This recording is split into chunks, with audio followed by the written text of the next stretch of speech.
Hello, everybody, and welcome. Oh my god. Hello. Today it's time. We're finally just almost like half an hour late. We're talking about anime.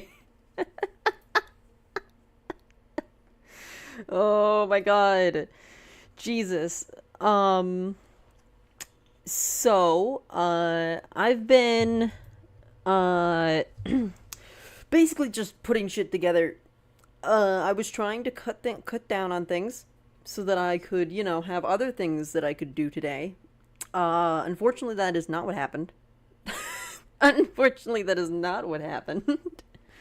I ended up getting very deep into the weeds of setting up all these slides after spending my morning doing basically nothing.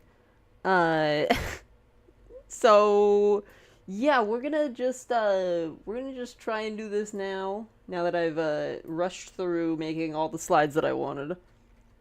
I did try to cut down on the amount of stuff. We'll see what we can get through. I just wanted to quick check something. I'm just going through my browser. Is that where... What am I checking? Use my brain. Need the brain? Brain, can you brain? That'd be really nice. It'd be really good if my brain could brain right now. Let's see. I have my notes. I have... right, music. Music. That's what I was looking for. Let's just get the Pokemon music in the background because that's all I have. That's all I do. I don't know anything else. I've never listened to anything other than Pokemon music, apparently. According to me now. Like I know that's not true. Alrighty. I have a little bit in the background here.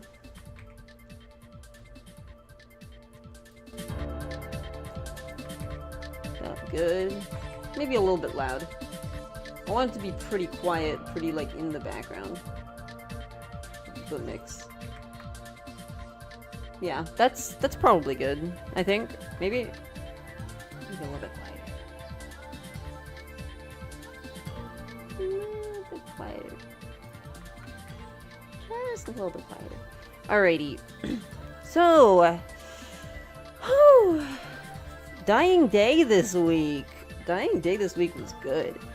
I have like several things that I want to kind of go over, I guess. So I guess we'll start off with Mimi being cute and adorable. Because yeah, we got the big reveal last time that she's fucking dead. Yeah, so the reason why she can't die is because she's already dead. I mean, that would follow. That would do it, generally. But, I love how... I love how she just whispers to Sheena that she's dead and then immediately moves on. Immediately is like, oh, what are those flowers? Oh, wow, they're so pretty. And that's it. She does not understand the traumatic nature of what she just said at all. And like all the questions that have to be running through Sheena's head, like, what do you mean you're dead? What the fuck? And Sheena just gets no answers to those questions. And they have to go back to class. They have to go back to class after that. This episode focuses a lot on learning about Mimi and what happened to her, how she got here. Yeah, it's not great. It's not great. So here we learn about resurrection magic. We learned that resurrection magic is for trading your life with a dead person, and then it grants them eternal life. So, like, clearly this has to be what happened to Mimi, obviously. This is the first, like, immediately after we get that reveal, we're immediately told this. And I think it's interesting that, Sheena's answer to the question of, like, why she thinks it's forbidden is that it's cruel to make someone live forever. And Mimi looks over and is like, whoa. Wait, what does that mean? Wait, it's cruel? What was done to me is cruel. Like Mimi doesn't seem to comprehend how that could even be, what that even means. And I just think that's interesting. I also really like the fact that that's not the answer the teacher was looking for is also very fascinating. I mean, I get it. Like, any magic that, like, sacrifices your own life being made forbidden makes sense. Like, yeah, that kind of shit is, like, generally in a lot of, like, fantasy settings, that's, like, dark magic shit that you just don't fuck with. So, like, it makes sense. It makes sense why the reason would be that you should never trade one life for another. That doesn't make any sense. For you to just do that. So I can understand why that would be a violation of, like, several codes of ethics. Now we get to the juicy shit. Now we get to the real juicy shit. Because here we get this moment of Sheena's heart skipping, right? 1407, we know that that's Mimi because she keeps having her number called. 1408, that's Sheena. And generally when the announcements come on and call some numbers out, they're calling them to go to war. Like, that's effectively like a death sentence. You're being told you are being put on a battlefield as a child, and now you're going to probably have a chance of dying. Have a high chance of dying, honestly. Especially Sheena, who is not ready for any of this. Like, my god. Oy, oy. So it's rough. It's a rough thing for, like, Sheena to have to experience, and we see, like, how she says, like, she felt the blood drain from her face, and she thought her heart was gonna stop beating, and for a moment, she thought of actually running away. And I find that so interesting. Like, there's a real, like, visceral fear that one day you could be the next one sacrificed on the front lines. And Sheena got to experience for a fraction of a second what that fear is like, and like sending children off to war, like, and them knowing that, like, they could go at any moment is, whew, she is fucked up. She is so fucked up by this. I mean, they're all fucked up by this. It's crazy. It's an insane thing to put on a bunch of kids.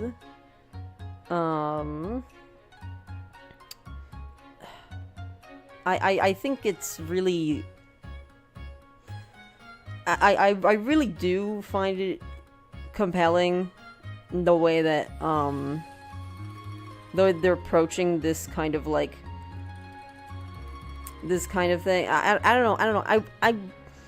I like hearing Sheena's thoughts, and I want to know, like, how she's going to feel when she actually gets sent off to battle for the first time. Will she run away? I don't know. I don't know, because she genuinely does not seem fit for battle, like, at all.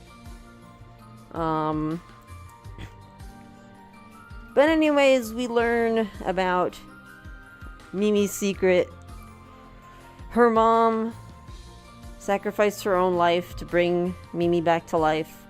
We don't really know why Mimi died originally, but apparently Mimi has been here for generations.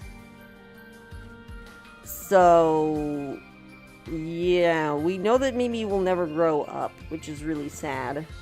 And they've also just been using her as a weapon all this time. Hello! How's it going? We're just talking about some anime from this season. Good thing we don't have to worry about the morality of Sheena being... you mean of Mimi being 30 and Sheena being 16, right? The other way around? The other way around? Yeah, luckily we don't have to worry about that because they're unlikely to make it to that age. Ooh. Oh boy. Sheesh.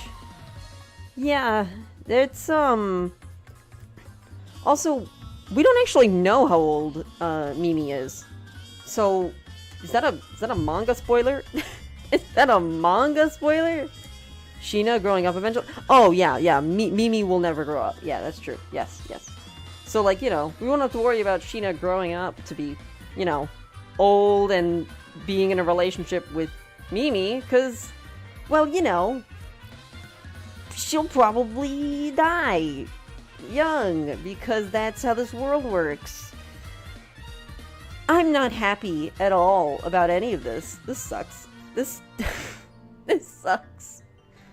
You cannot give manga spoilers. You've not read the manga? Good. Cool. Alright, cool. We're on the same page then. But oh my god. I think this next slide is the part that really, like, shook me the most. I feel like, these my occasional bouts of accidental, weirdly accurate guesses. Hey, that's a mood. I do that too. This shit had me, like, wincing.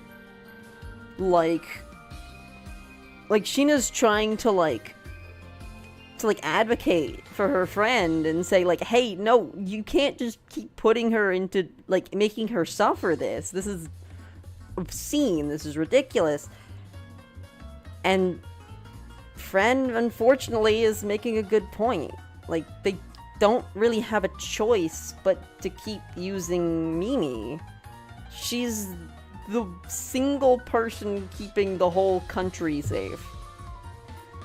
And that's really, really rough. Like,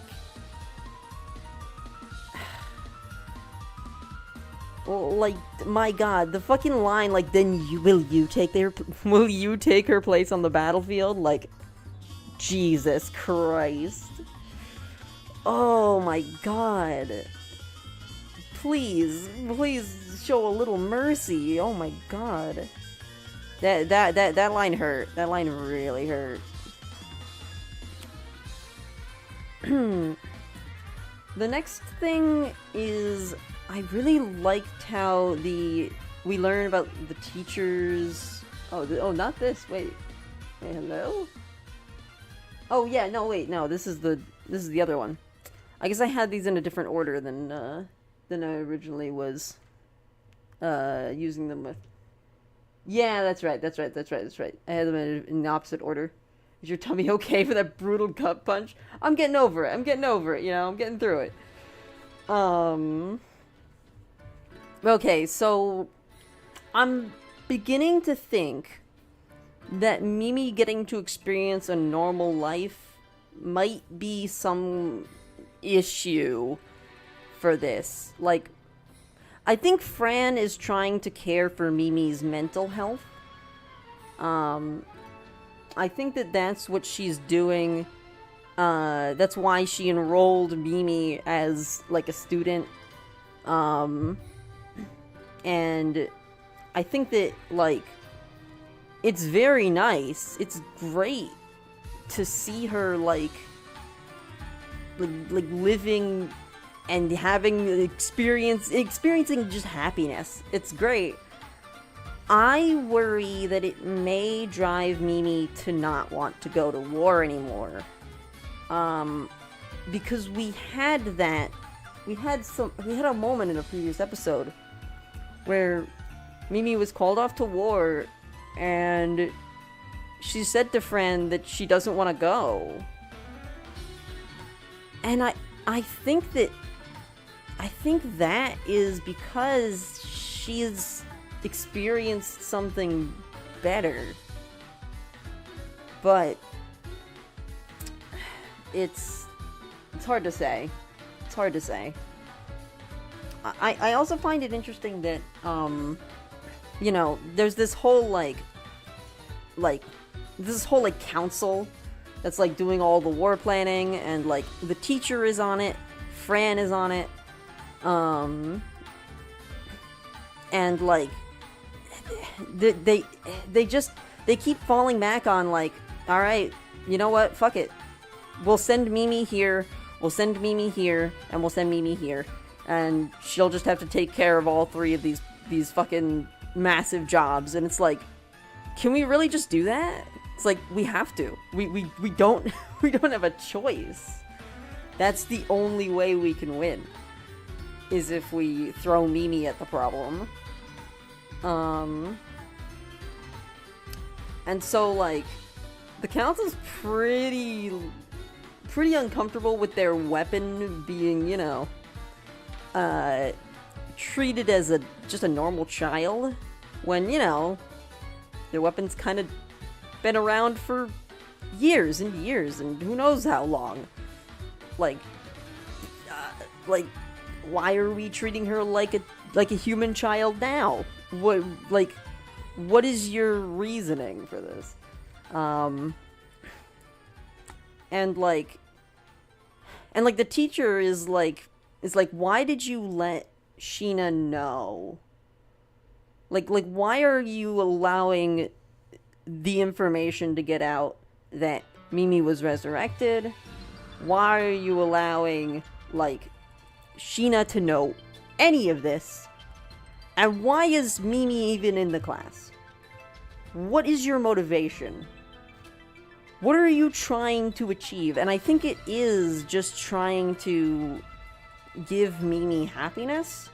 But it also could be that Fran is sick and tired of throwing Mimi at every problem. And so even though, like, back here, she's telling Sheena, like, well, what are you gonna do it? Are you gonna fucking do it? I think deep down, she wants Mimi to live a normal fucking life for once. And I don't know, that's just the vibe that I get. I don't really know for sure if that's what Fran is after, but that's the vibe that I get. Maybe I'm a bit too trusting. That is a thing that I tend to be. But she's put so much effort into, like, trying to care about Mimi. Despite, you know, all of the everything that we've seen.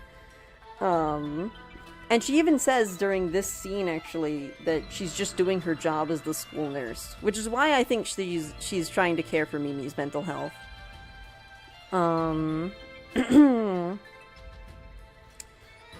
Our last slide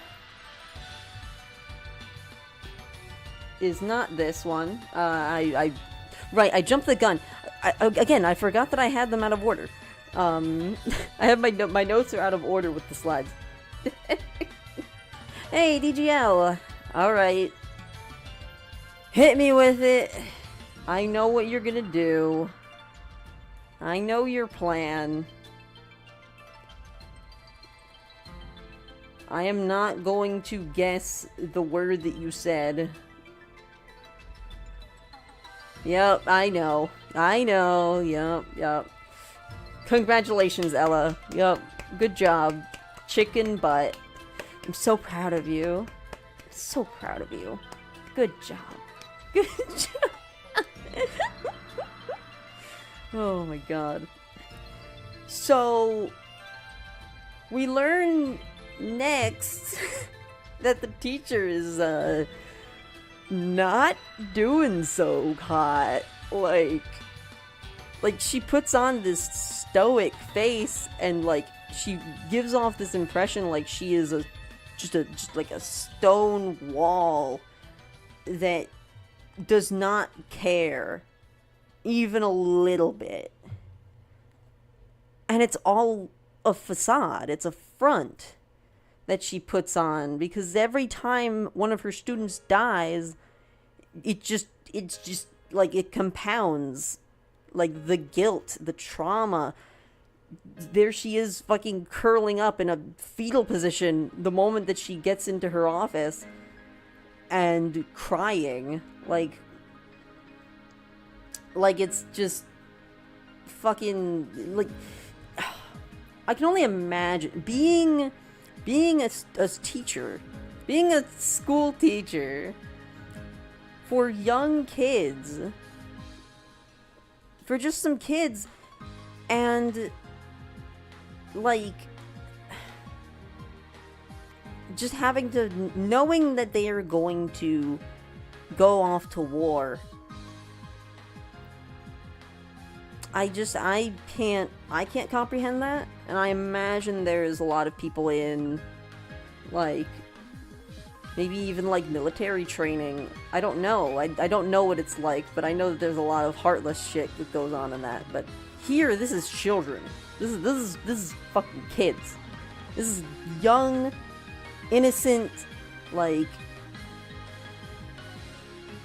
it sucks. She has to turn them into weapons to go and fight for their country. And it's heartbreaking to see. If liking me gave them a better chance for survival, I'd make sure they did. She is making them hate her because she knows she has to push them this hard.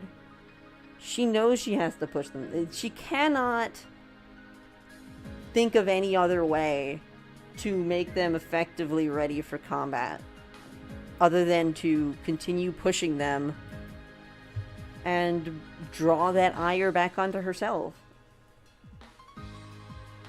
And honestly, like for a while, I really kind of resented the teacher. I thought she was kind of a piece of shit. But, like, she's kind of just a cog in the machine. And they're all just kind of scrambling to try and make this all work. To make a world where people can survive somehow. Oh. It sucks. It just sucks. Oh, it sucks a lot. Now then, our last slide. It's really cute.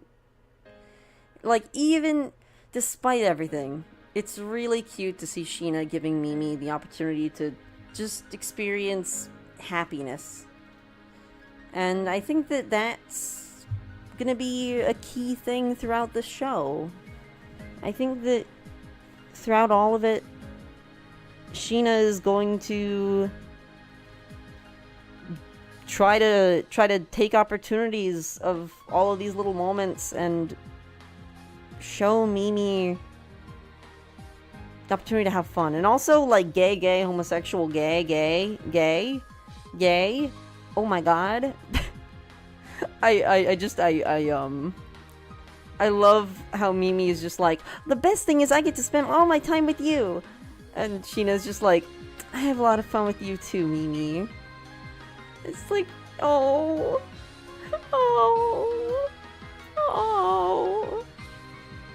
Sigrid, hello, how's it going? Oh my god, they're just so cute. Oh, I feel so bad that one of them is an immortal magic weapon. Like, god. It's just not fair. Whew. I think I'm very... I'm interested to see where this goes next. I don't know if by the end of the season we're going to see Sheena go into battle. But if we do, that will be probably the finale, if I had to guess. So we're probably a long ways off from something like that.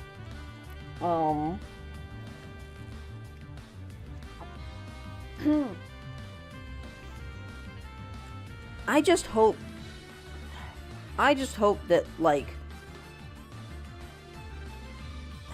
I don't know, I want Mimi to be okay. That's it. I want Mimi to be okay, but I also want them to not have to rely on Mimi for everything, but I also don't want them to have to send other students into war to die. There's no good, there's no, like, positive way this can go, honestly. It's all kind of, it's all just oh, it's all terrible. It's all terrible, and I'm scared. I'm scared for these characters. Oh, they're just so sweet. They don't deserve this. Why did the orphans have to go off to war? We're gonna move on because I have like 6 anime that I want to get through tonight.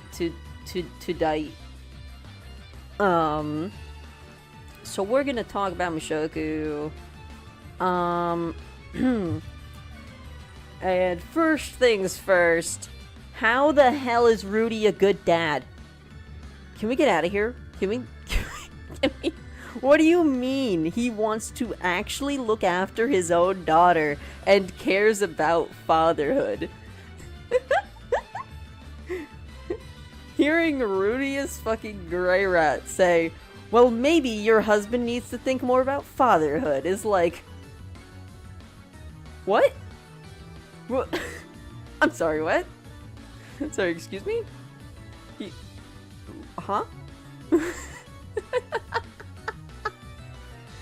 I'm so taken aback by it. Like, Rudy, what do you? I just like, it's so weird to see him like, oh man, what man wouldn't want to like care for his child, and it's like, well, my husband doesn't. Fucking, well, maybe your husband should fucking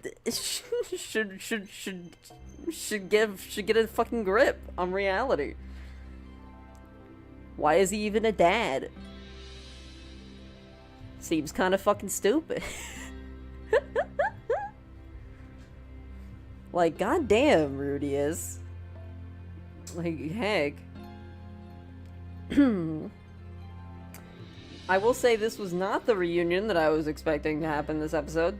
So last episode ended with a title card for this episode being another domestic disaster. And, you know, obviously my thoughts were, oh, then Eris is coming. Eris is gonna be here, it's gonna cause a whole lot of ruckus, it's gonna be a mess. I was not expecting to see Sarah again. Sara was kind of the last person I expected to see. And I will say she's kind of like an Eris too. Like, her personality is kind of like the same kind of like crude and headstrong, and like, but not quite. She's like a little bit more like level-headed, not like soon, but she can be like a little bit of an aggressive presence in comparison to like Sylphie or Roxy. And I think that's why her crush on Rudy had I think that's why Rudy was so confused back then, was because like he had just broken up with Eris. Eris had just vanished from his life. I guess they weren't dating, so it wasn't really a breakup. It was more like he was abandoned. It was his perspective on it. And so like I could see why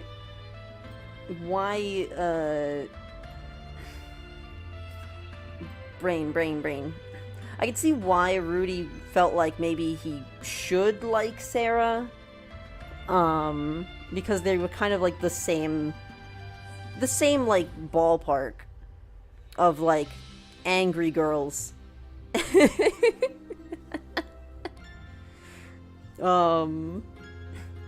But I love seeing Sarah just silently and angrily staring at Rudius, just fucking glaring him down, just like.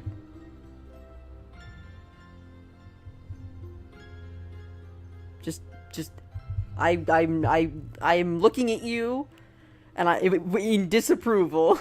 I am looking at you in so much disapproval. Just constant discomfort for Rudius. They do get some time to talk alone, which is nice. I think that's probably the best. I think this is probably like the meat of the episode. I would say that this is probably like the main like body of the episode is Rudy kind of like reconciling things with Sarah and moving on. And it's really nice, like Rudy having a healthy conversation with an ex like that he has, like what? It's kind of uncanny, but also like I'm proud of him. Like this is Rudius, right? Like he's kind of a piece of shit at a lot of times, but somehow he's not really like that bad lately. He's getting better.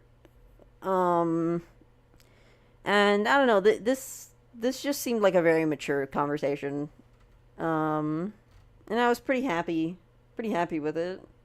Purple Bat, hello, how's it going? Yeah, I just thought it was really interesting to see both of their perspectives kind of bounce back and forth, and how they both kind of blame themselves for everything. And it's like, it's great for them to kind of like see eye to eye on this for a little bit. I'm doing alright. I'm doing okay. As usual, I spent way too much time working on this, because I don't know my own limits. Classic me, honestly. To the surprise of not a single human soul.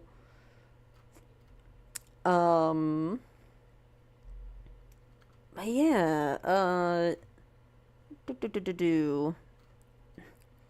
I think it's real. I'm just glad that Rudy, like, kind of cleared a lot of this up and got some closure. Because honestly, I didn't think we were ever gonna get closure with Sarah. I didn't think we were ever gonna see her again. So it was nice to see it end well. Now my next topic is Rudy, what are you saying to your ex to your ex I guess sex partner? What would you even call her? They weren't dating. It was complicated. But like, isn't this too much detail on your sex life? Rudy, maybe like don't. Maybe like don't. Maybe stop. Oh, classic Rudy has always got to go a little bit too far in the conversation about the sexy time. Classic Rudy is. Fucking hell.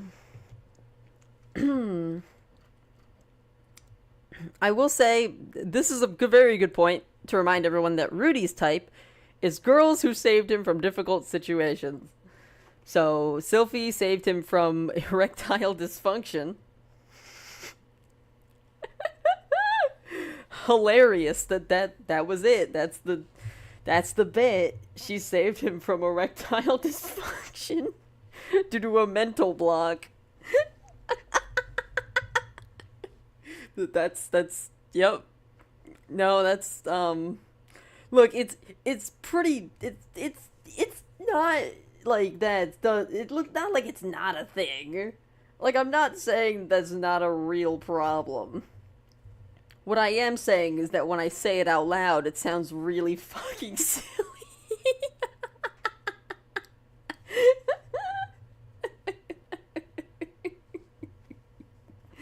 Oh my god. But yeah, and Roxy was like there for him when, he lost Paul, and it was really nice.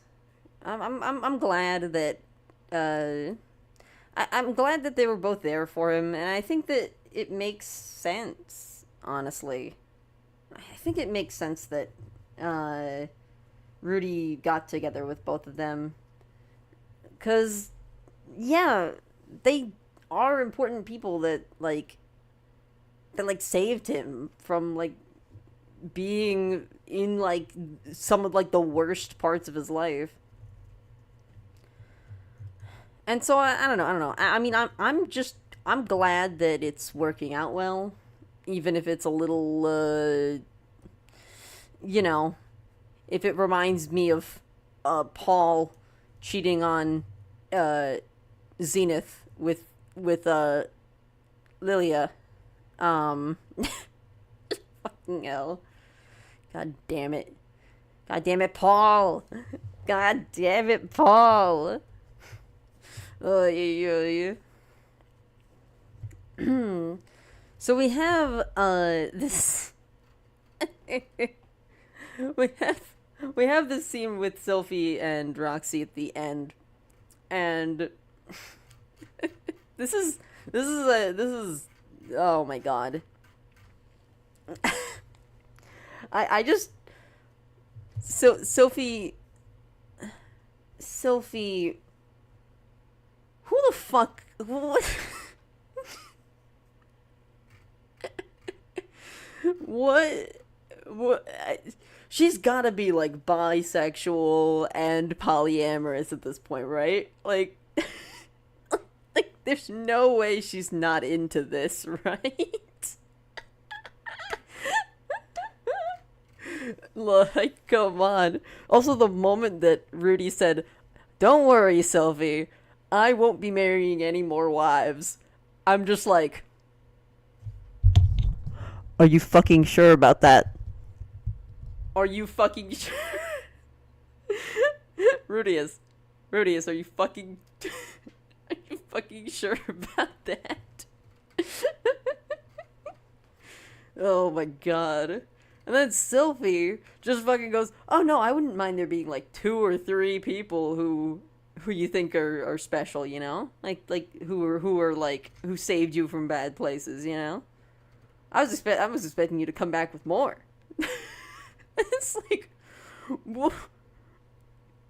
Sylphie, why are you encouraging this?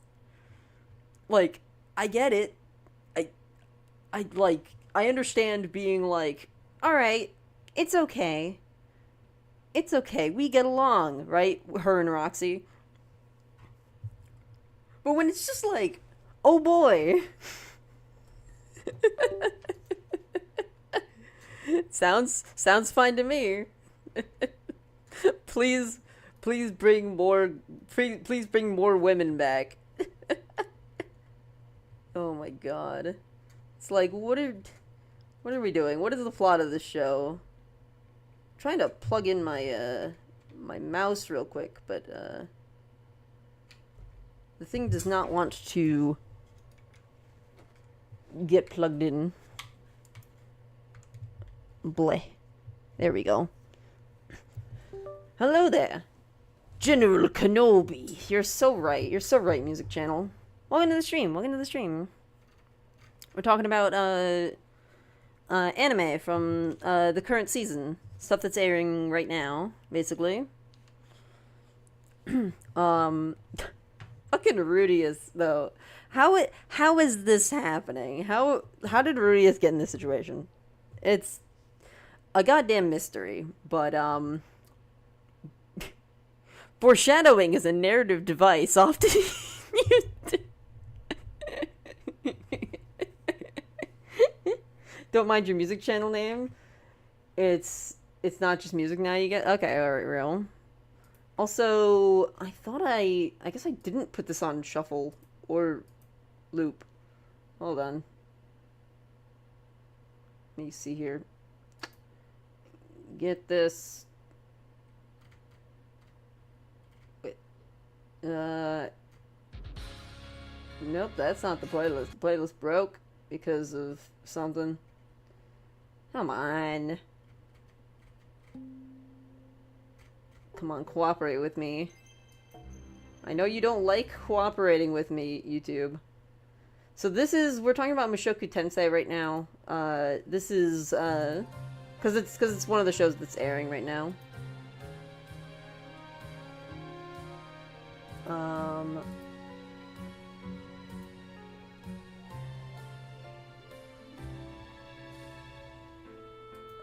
I'm trying to figure out deals with this. Okay, well, whatever. Yeah, so we're talking about Mushoku right now. Fucking hell. I still can't get over Sylvie. I can't wait to see what kind of girl you'll bring home next. Sophie, stop. Anyways, yeah, foreshadowing's narrative device. Eris immediately fucking wipes the floor with this girl, by the way.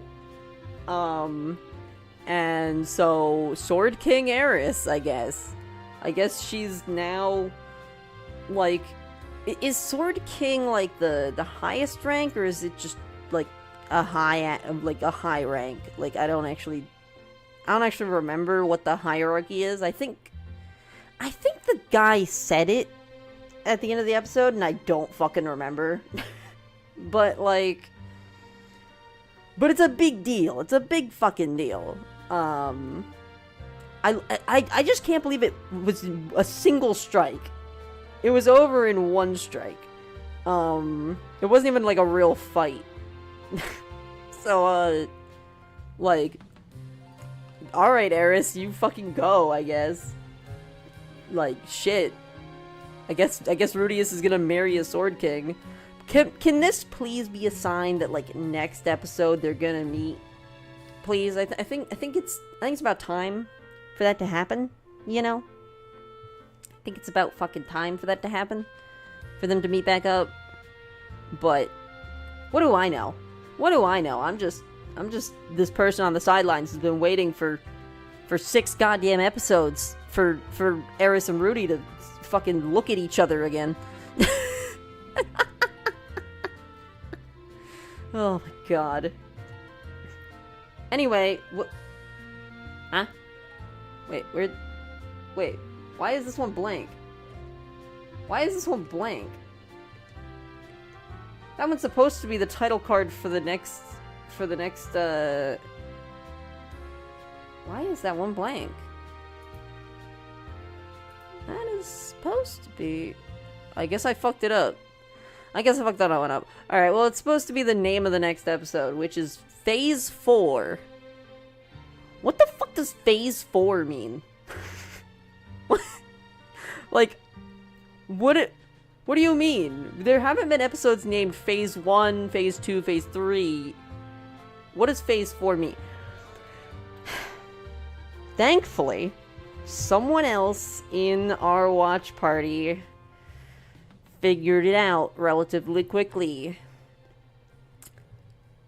There have been episodes called Turning Point, where some of the worst shit has happened that has spurred on, like, effectively the next arc of the story.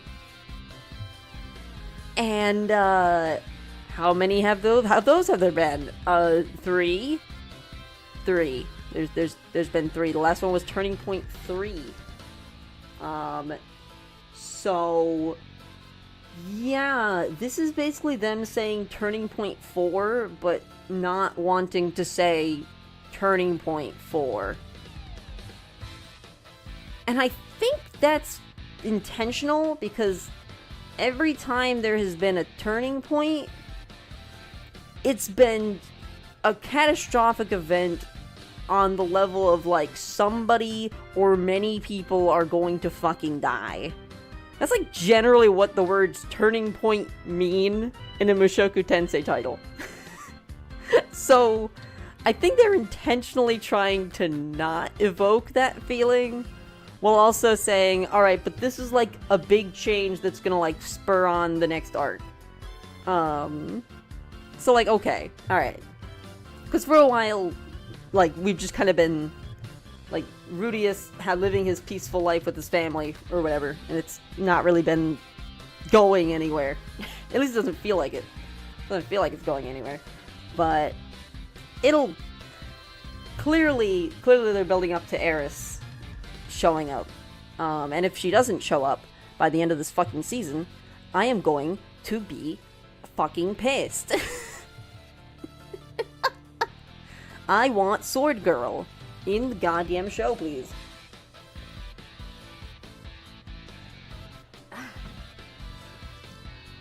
Anyways,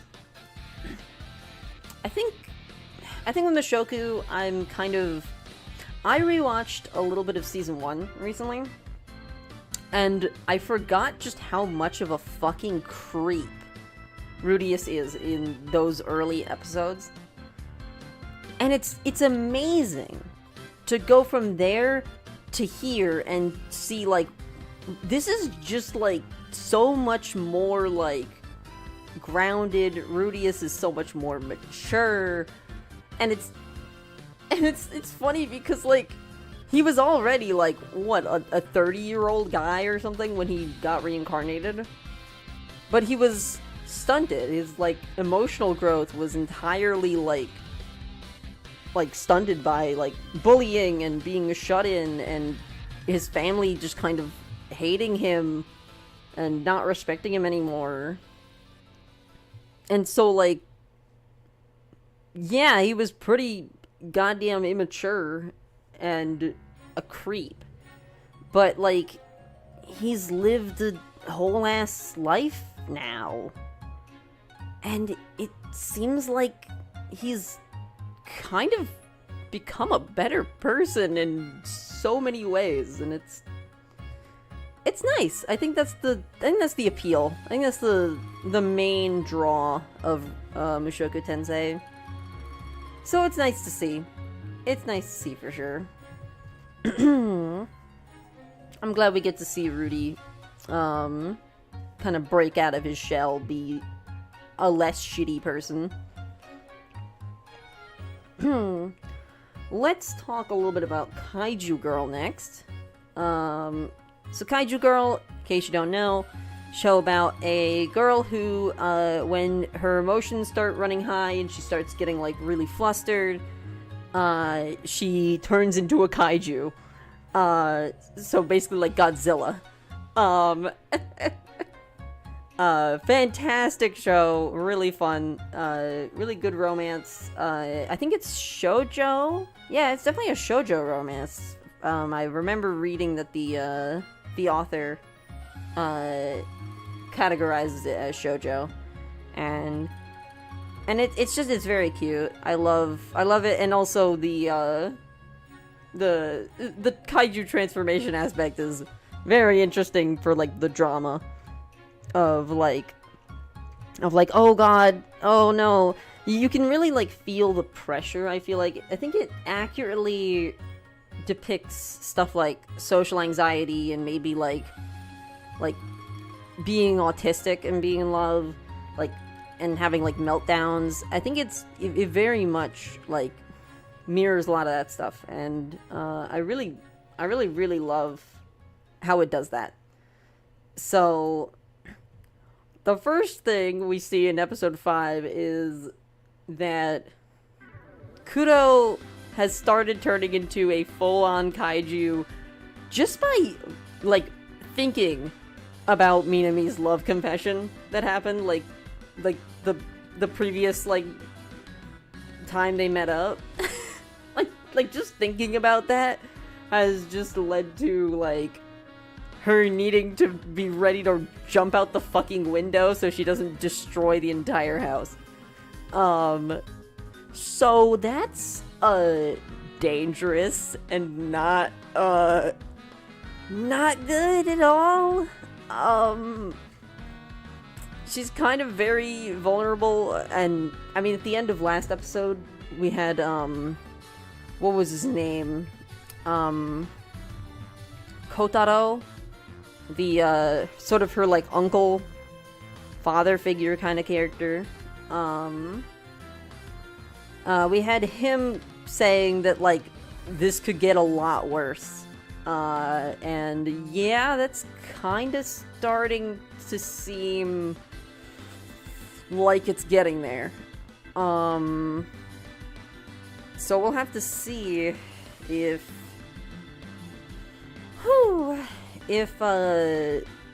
Kuro is able to, like, I don't know, maybe maybe when she feels comfortable with her feelings, because a lot of times when she feels more comfortable with her emotions, she doesn't, like, transform into a monster. So, like, hopefully she starts to feel more comfortable and we see less of it, but not so sure how that's gonna go. Oh hey, yeah, no, just meeting up with my invisible girlfriend, don't worry about it. Sume, how's it going? Hey, great to see you. Oh, you missed when we were talking about Dying Day. Darn. Hello, Edmund Top Hat. Hello.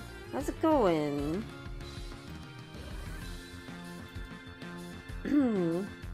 Oh God. Yeah. Oh yeah. Don't worry about me. I'm just meeting up with my invisible girlfriend. She's there, or not. You rant about OCs you make. Okay, please keep it relevant to the server. I mean, to the stream. Jesus, I'm so good at. That's the main thing that I ask, cause yeah, that's like, kind of, yeah. I'm trying to stay focused on the subject. So we're talking about summer 2026 anime.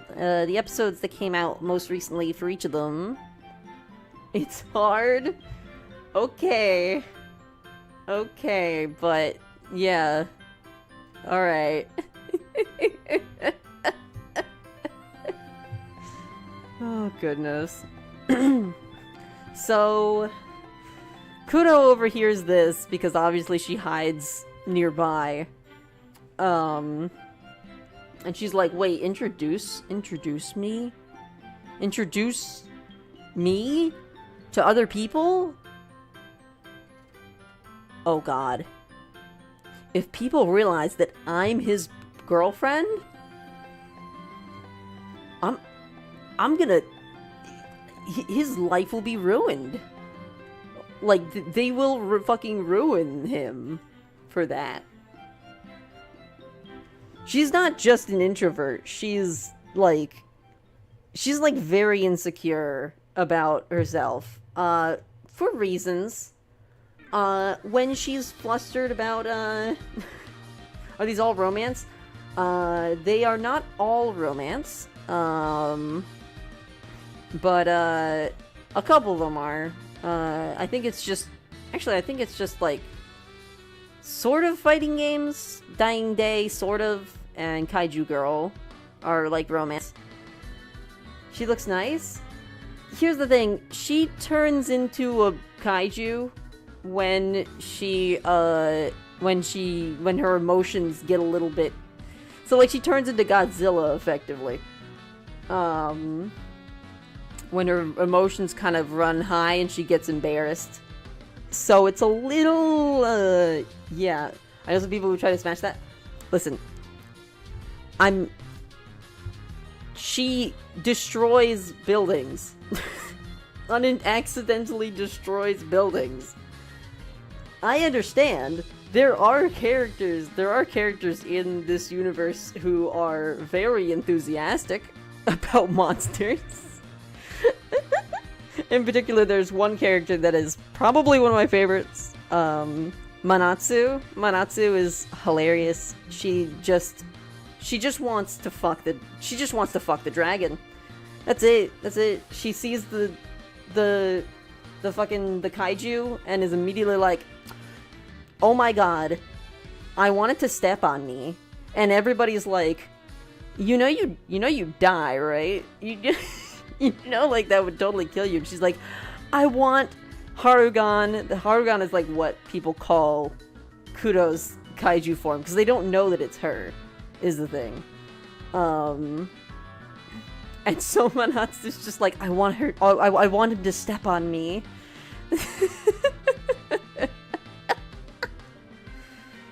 As a D&D DM, this is way too familiar. Honestly, like, Manatsu, she's not really a bard, but like, everything is worth at least once.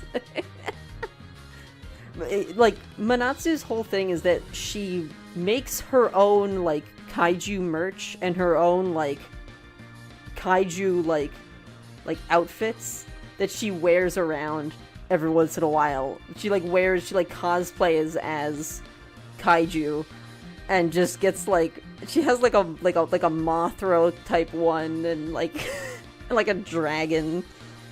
It's so fucking silly. Oh my god. You have to literally use God to stop the bard. Arkraven! Hey! Good to see ya.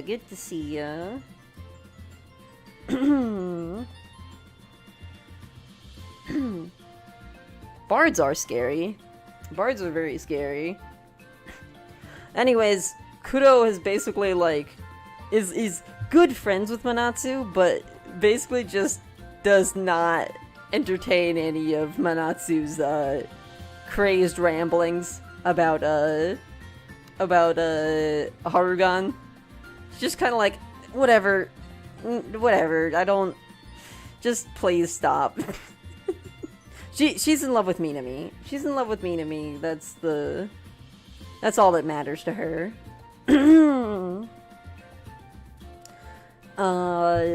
I just, like, so, okay, alright, so, friend of Minami's rides by, Kudo hides. Of course she does. She doesn't want, like, she's always been the weirdo, you know? People literally call her, like, psycho. In this case, it's, menheta, which basically just means that, I mean, like, effectively it's used as a derogatory for somebody who has mental health issues. Yeah, so, like, oh no, Sume, alright, thank you for stopping by. I hope you have a good time at your online class. Goodbye. Bye. But, yeah, it's really unfortunate. And so she just says, nope, we should just pretend we don't know each other, and, everything will be fine, because otherwise, like, people won't like you, and, like, everybody will flame you on social media, and you'll lose friends, and it'll be bad.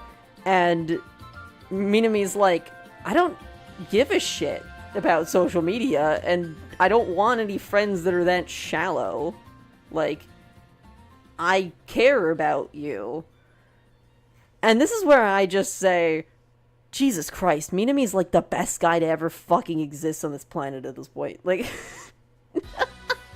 like, what a fucking great guy. You have to go, Bart is free. Alright, Edmund. Alright.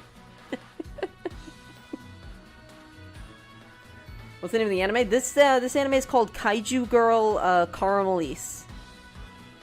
You probably don't need to be able to spell the last part, but you can probably just look up Kaiju Girl anime. You'll find it. It's on Crunchyroll, and you can probably find it elsewhere. Good show. Good show. I have a lot of fun with it. I'm looking forward to future episodes. We're like on episode 5. Did we talk about fighting games? No, we haven't talked about fighting games. Actually, fighting games is next, I believe. Yeah, fighting games is next.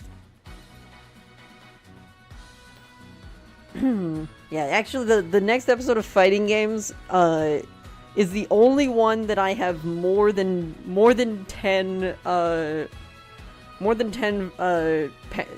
what's it called, slides for, because I couldn't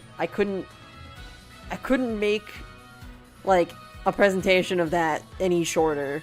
There was too much good shit in that episode. But yeah, I just think Minami's such a fucking sweetheart. Like Kudo is like, I'm sorry, I'm so selfish, and Minami's like, I wish you'd be more selfish. Like, you really don't value yourself, and it's like, Minami, you're like the fucking best. What the fuck? What the actual shit? Oh, God. So, we're introduced to a new character this episode, and it's a Gyaru, who has apparently been in the school and just was in the other class. And so now that classes are switching, you're watching an anime that's all about that, by the way. What, about the best guy ever? Like, are you watching 100 Girlfriends? Are you talking about 100 Girlfriends? I need to fucking watch that. I need to watch 100 Girlfriends. Oh, Ogre's Bride. Oh, no, okay. Oh. Oh, like learning to be more selfish because, like, like somebody who doesn't have any self-esteem, learning to be more selfish. That sort of thing. Society revolves around demons imprinting on humans, and the girls who get imprinted on get elevated in status. Interesting. I don't know. I'm not sure I would take to it, but I don't know. Depends on what the show's like, I guess. You found accidental Yuri? I love that. I love when that happens. I love when that happens. Oh, yaoi? Oh. Less interesting to me. Still cool. Less interesting to me.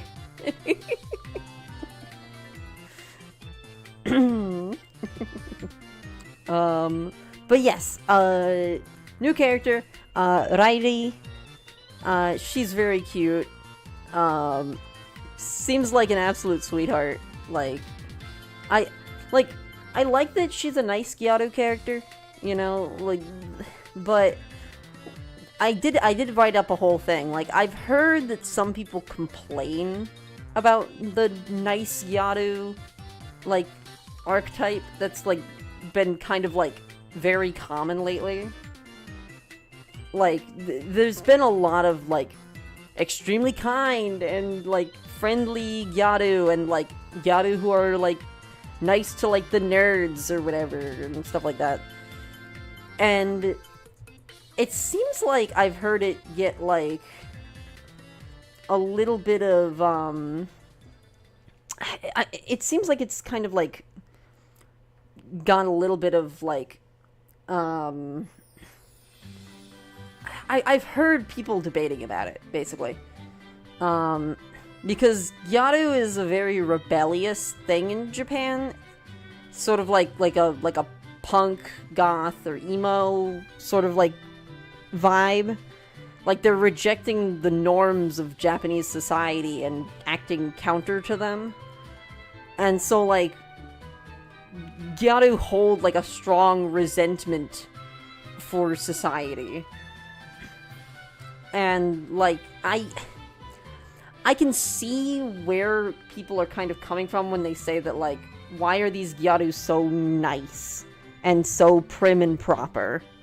Like, that's not the point of being a Gyaru. But also, like, and like, so they're often also depicted as, like, troublemakers and bullies and stuff like that. But I think this portrayal is probably fine. Like, I don't know any Gyaru. So I don't know, and I'm not a part of Japanese culture. But I think this portrayal is fine, and maybe more accurate than a lot of people would like to admit. Because as someone who's been an outcast for a really long time, and was friends with, like, all of the outcasts, some of the nicest people that I've ever known have been, like, the rebels.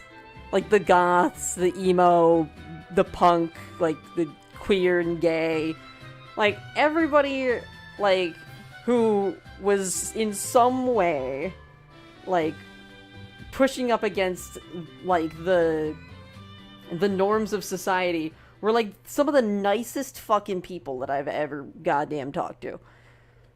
So, I feel like that has to be, maybe not has to be, but, like, there's gotta be some aspect of that to Gyaru. I would imagine.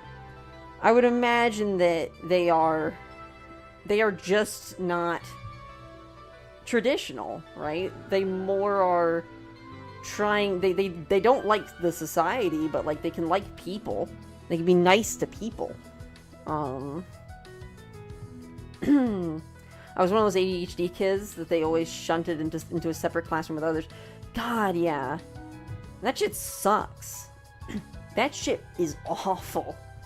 Like, the neurodivergence getting basically just kicked out of the space it's rough. It's annoying. Like, I get it. Like, you know, people with different needs need, like, different teaching, but, like, it's still very isolating, you know? But I feel like a lot of the people who are isolated from others in society can be some of the most friendly people because they know what it's like to be excluded. So yeah, I think that I think this is a very reasonable depiction of Gyaru, and I'm glad that it's become more common. I think it's very healthy. You graduated in the top 20 GPAs of your school, which made it really funny.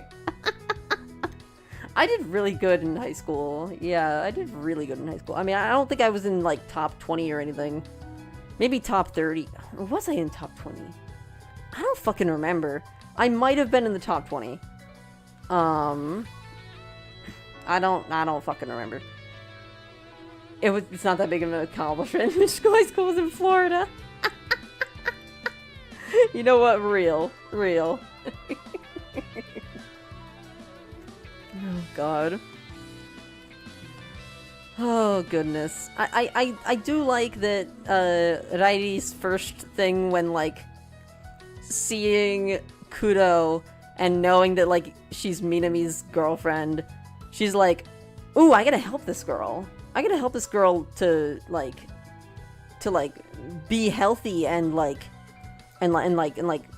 care about her appearance. Oh my goodness. Like stand up straight, look confident. Fucking, like, your lips are all dried out. Oh my god. Let me clean that up for you. It's so sweet. She's a Gyaru. She's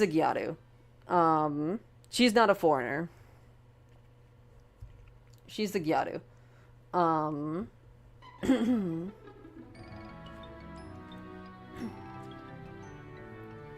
Yeah, she's great. What if she was like a different nation's kaiju? That would be really funny. I know, right? That'd be so funny. That'd be so funny. This is a pretty normal introduction for Kudo, honestly. Like, and I think it's because of the confidence boost. Like, Rairi puts on like some makeup, puts on like some lipstick on Kudo, and like you can see that that she's got a little bit. And she just feels so much more confident. It's nice and cute. Like, she gives like a normal introduction without like stuttering or anything. And it's just nice. It's just nice. And I hope that her school, her new class goes well. I hope that she makes some more friends. I think it'd be great. And also Manatsu is in the back. Very hard to see because her head is totally blocked. But she's the one with the like silverish hair. She is totally obscured. Confidence and obliviousness are most main characters' Achilles heel. Yeah. Yeah. Real. So, about that kaiju thing. This is just a hunch. This is just a hunch, but, I think Rairi might be King Kong. like, is it like a King Kong versus Godzilla thing? Where Kudo is, like, the Godzilla to the King Kong. Basically, she uses makeup to kind of, like, boost her confidence and help her, like, her presentation. It's a little extreme to see the extent to which the makeup does it, but it's fine. It's fine. It's very sweet. I love her very much. She's very much like, she understands that this is why she's so like supportive and kind to Kudo, is because she gets it. She knows what it's like to not be confident in yourself and to hate who you are. And like and it's nice to see her kind of like find something that makes her more confident, you know? And it's great. It's really nice to share. Nice to see her share all of this honestly with Kudo, because she's like, look, we're the same. We're like, we at least have like a similar vibe of like lack of confidence, and I want to tell you my story because I think I can trust you with it. And it's great. I think it's very sweet. I'm curious to see where Rairi's character goes. And I mean I don't know. There are a couple things that I am kind of like a little bit dodgy on. Like, makeup is partially, I'm not saying this is entirely of the makeup industry, partially an industry that takes advantage of the unreasonably high beauty standards of like our social media and celebrity supermodel filled like lives, where we have all of this constant barrage of beautiful, perfect people. Yeah, no, it is like 80%. Yeah, no, yeah. It's pretty significantly taking advantage of the unreasonably high beauty standards. So I'm like a little bit hesitant to like praise something like makeup. But at the same time, I do think that it's beautiful when people find a way to like feel beautiful and confident in themselves. You'll be going through the store being fly as fuck, and some cosmetics lady will be like, well, you would smell better, and I'm smelling like pineapple coconut. Yeah. Yeah. It's like they try to make you feel insecure. And like, I hate that shit. I hate that shit so much. But it is heartwarming when people find a way to boost their own confidence and, like, give themselves that, like, I mean, I'm trans. I obviously know the feeling of not liking your appearance, and so anything that can help somebody to feel more themselves is really important.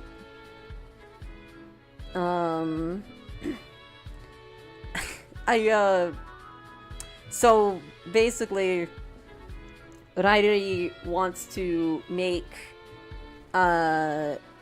makeup. She wants to start her own makeup brand, her own cosmetics, to kind of help girls that don't really have much confidence, and help them to kind of like change for themselves, you know, to improve their confidence and stuff, and become like more happy with themselves. And it's cute. It's cute. Like, again, I do feel like it's a little like I'm always a little shaky on cosmetic stuff, you know, like, but I can't totally knock it. I mean, there are people who genuinely don't like how they look, myself included. Also, yeah, she said that out loud. Kuro said, invent some makeup that can even make a kaiju cute. And then Rairi's like, a kaiju? And Kuro's like, oh, nothing. I didn't say anything. Don't worry about that. No, it's just, you know, make makeup so good that it could do that, you know? Like, nothing, like, not relevant to anything else. Just, you know, yeah, do that. That'll, yeah.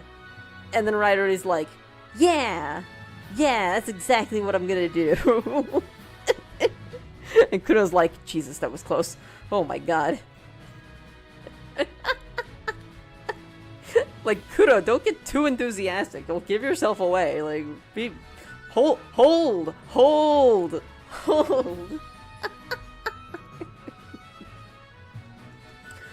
And then, like, okay. I've generally liked the mom character for the most part. This is probably the point where I'm kind of the most, like, nah. Like the date in Disneyland, yeah, I had issues. I had issues with the mom being very much, like, possessive and not wanting Kuro to, like, be in a romantic relationship. This, though, this just doesn't... I don't like this. Like, you fucking tell her, Kuro.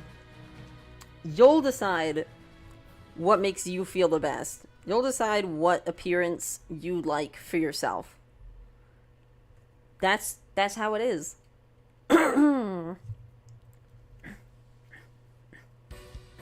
Eat dog? I mean, yeah, tell her how you feel. What do you mean, eat dog? Huh? What? But yeah, I think it's very, if I was a monster, I'd eat her dog. Don't eat the dog. Don't eat the dog. Don't eat the dog. What did the dog do? What the dog doing? The dog's just sitting there. Look at that scene from Jurassic Park 2. I didn't even watch Jurassic Park 2. I don't even know what scene you're talking about.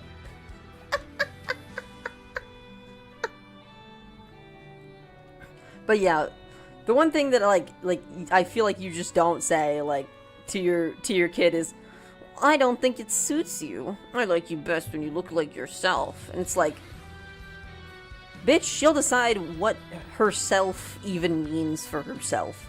Right? Yeah, that's her mom. She's adopted. Obviously.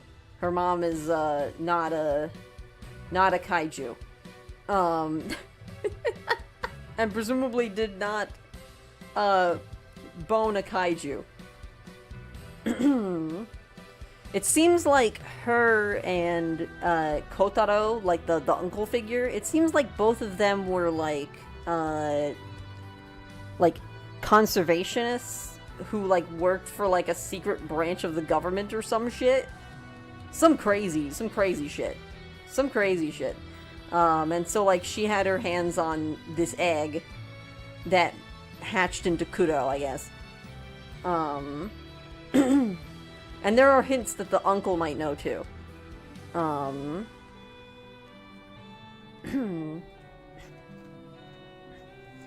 yeah, I don't know. Overall, good episode. Very good episode. Rairi seems really interesting. I do wonder if she actually has like a similar, cause like when she does sometimes just act like King Kong, right? Like it's not subtle. It's not subtle. But I don't know if she actually turns into King Kong. I kind of doubt it. But that would be a very interesting plot point, wouldn't it? I think it's fine to just have like a parallel. I like her little banana earrings. I think they're cute. Her banana earrings are pretty cute.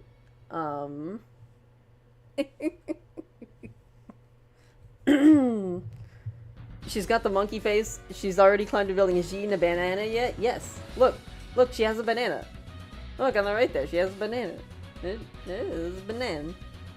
There's a banana.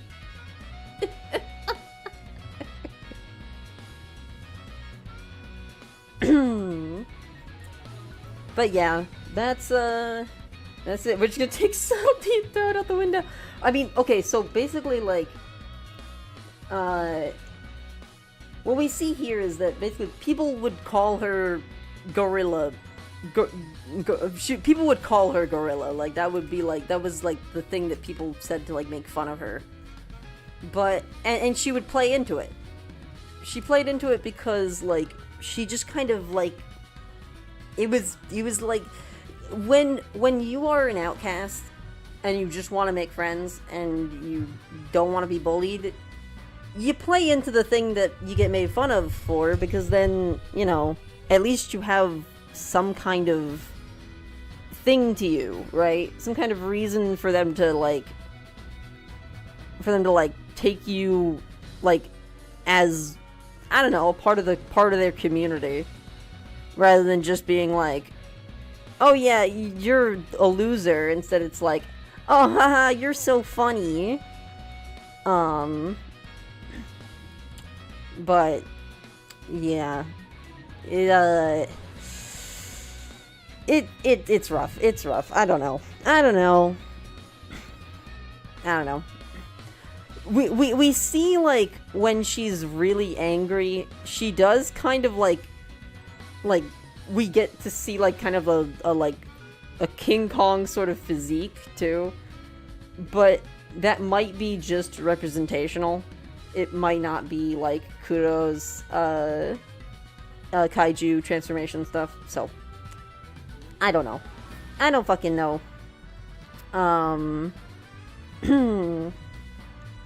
But we're gonna move on. Kaiju Girl was pretty good this week.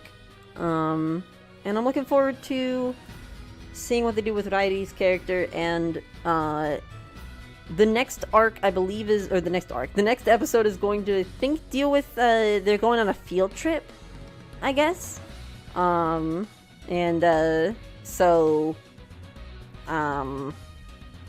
Kuro is, hoping to hang out with Minami a bit on the field trip, and that'll be probably really cute. So we will see. So, our next topic is fighting games. Let's go. Fighting games, let's go. Young ladies, do not play fighting games. Or do they? Or do they? So, here I would say that this is probably like the... This is I love this. I love this so much. I love Aya's motivations and Aya's character. Aya is an interesting case study, or what have you. She's an interesting case because she likes when other players win. She likes when she loses because she sees it as still having a reason to fight, and it kind of gives her that feeling that, like, these people aren't going to leave me. These people aren't going to leave me because I'm too good. Because that's happened to her before when she was little, and it's definitely stuck with her. As, like, a big fighting games fan, like, when you start to just destroy all of the people that you can play locally, they kind of stop wanting to play with you. So she kind of revels in her own losses because she knows I have room to get better, and this person is, like, not gonna leave. It's sad. It hurts. I like how this episode really focuses on the backstories and how they tie into the characters' like current behaviors. Particularly, I mean, mostly just for Aya and Mio.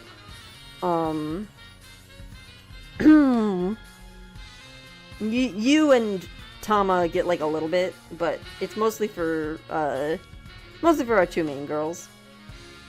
The newest episode or last week? I mean, this is the newest episode because the new episode didn't come out yet. Or did it? Did it come out? And it's just like that I started stream and it was not out yet. This is episode 4. We're talking about episode 4. That should be the latest episode right now. Let me see here. Yeah, this is the latest episode. Yeah. Alright. Let me see here. But yeah, so basically, it's just them noticing, like, you know, she does kind of like when she loses. I had a couple other notes that of like her battling against Tama, and Tama like finally beats her, and it's this kind of like, "You've done well, my Padawan. Excellent work." But like, and then she immediately reverses it and kicks Tamaki's ass. Just absolutely wipes the floor with her. And then Mio does her usual thing of losing the first match, and then like the more sets the game goes on, the better she adapts, and she just destroys you. No tutorial for you, fight me. Oh god.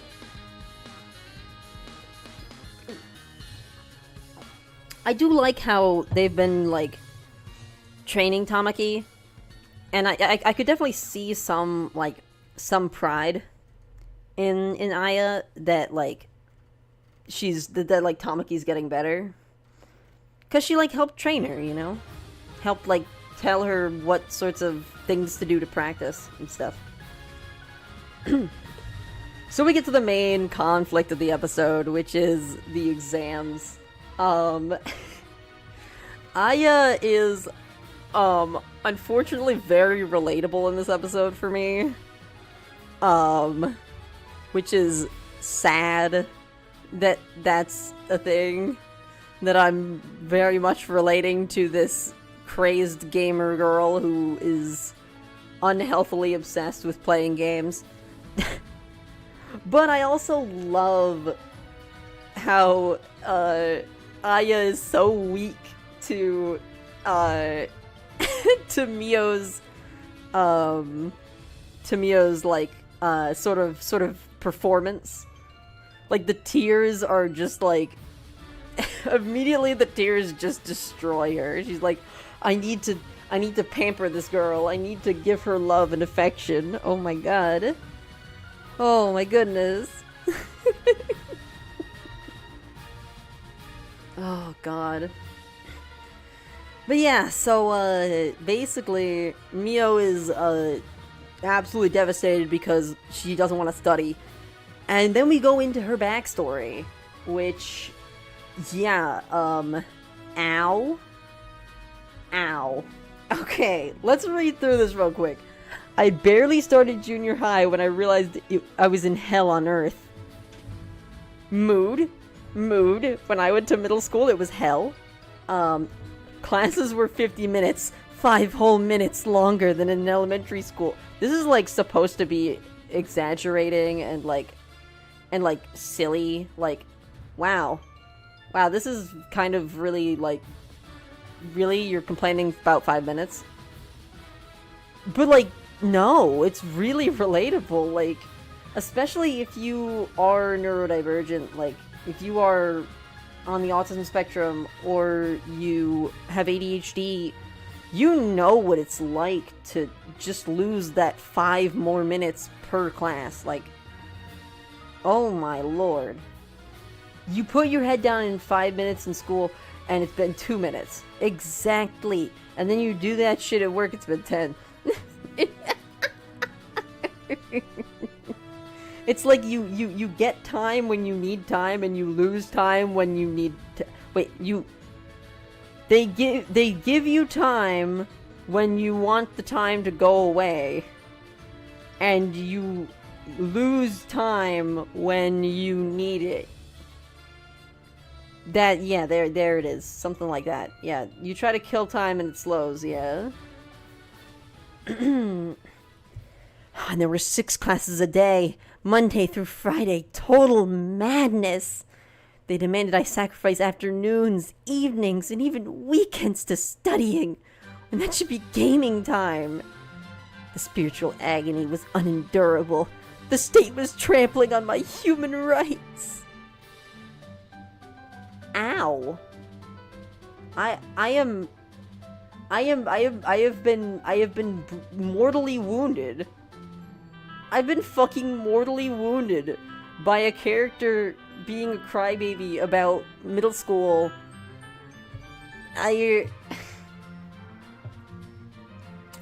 Like, if I was more honest with myself back then, this is genuinely the sort of thing that I would have said. Because these were the feelings that I genuinely had, but I bottled them up. Something I wish the US had was like Japanese. Yeah, the train system. Oh my god. The Japanese train system is, like, actually good and usable. Yeah, you don't need your family or school buses to get home, yeah. There are, like, there is, like, a little bit of, extra danger in that. Like, it's not great, but Japanese train system is definitely safer than, like, US public transportation. Because US's public transportation system is, variable depending on where you are, and generally, shit. just absolute shit. And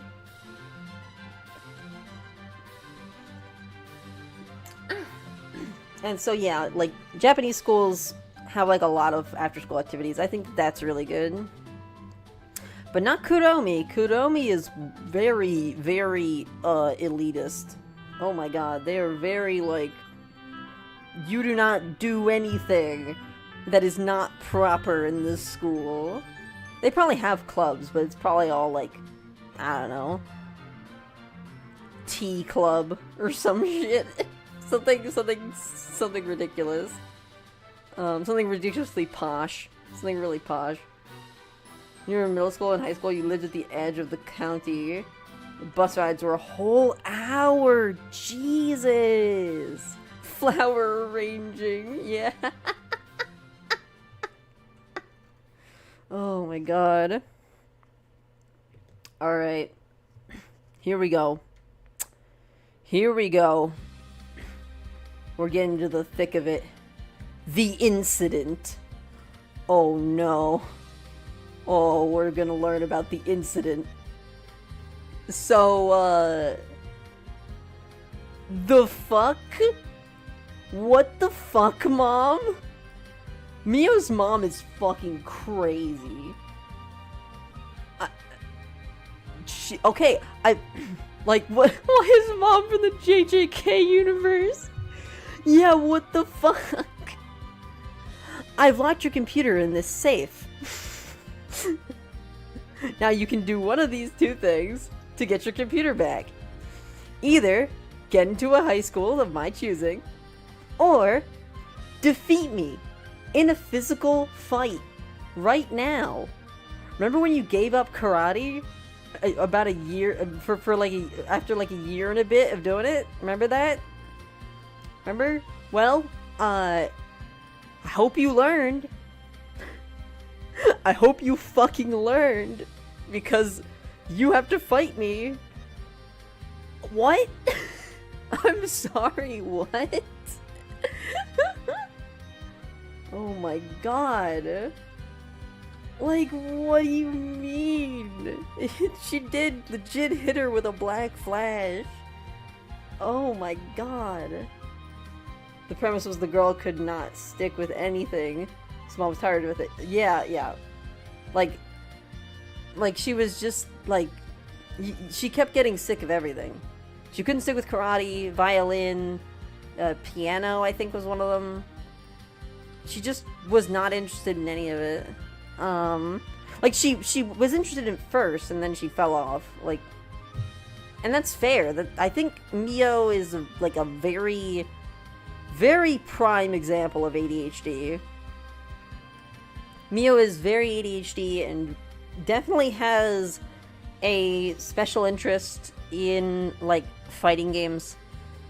And anything else kind of just doesn't click with her. It sucks. It's definitely, 'cause I relate to Mio in this situation. So watching her go through this kind of fucking hurt a lot. Hit her with the Thanos, I'm so sorry, little one. Proceeded to wreck her shit. Yeah, it's kind of devastating. I thought finding an interest yourself would be the best thing for you.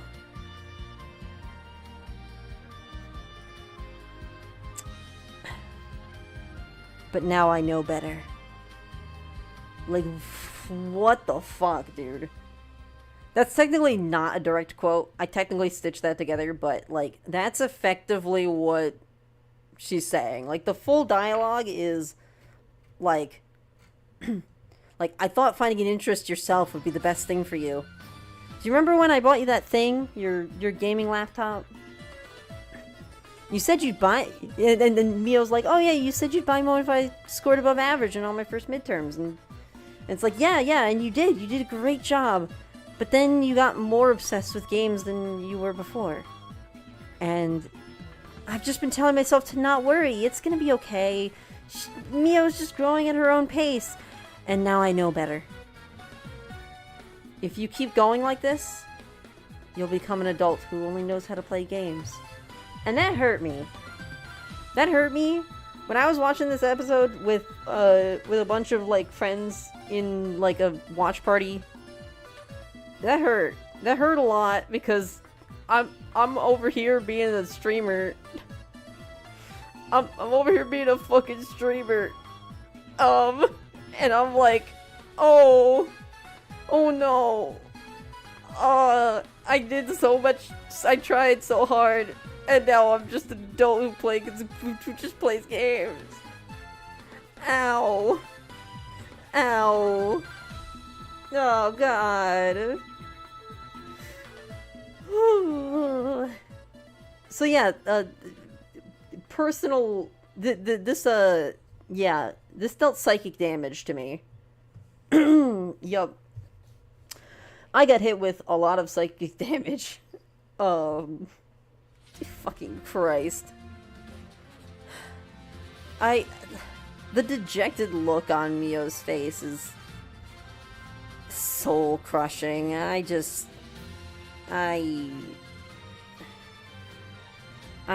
don't even know what to say, like. And the fact that her mom didn't even tell her. Look at that fucking look on her mom's face.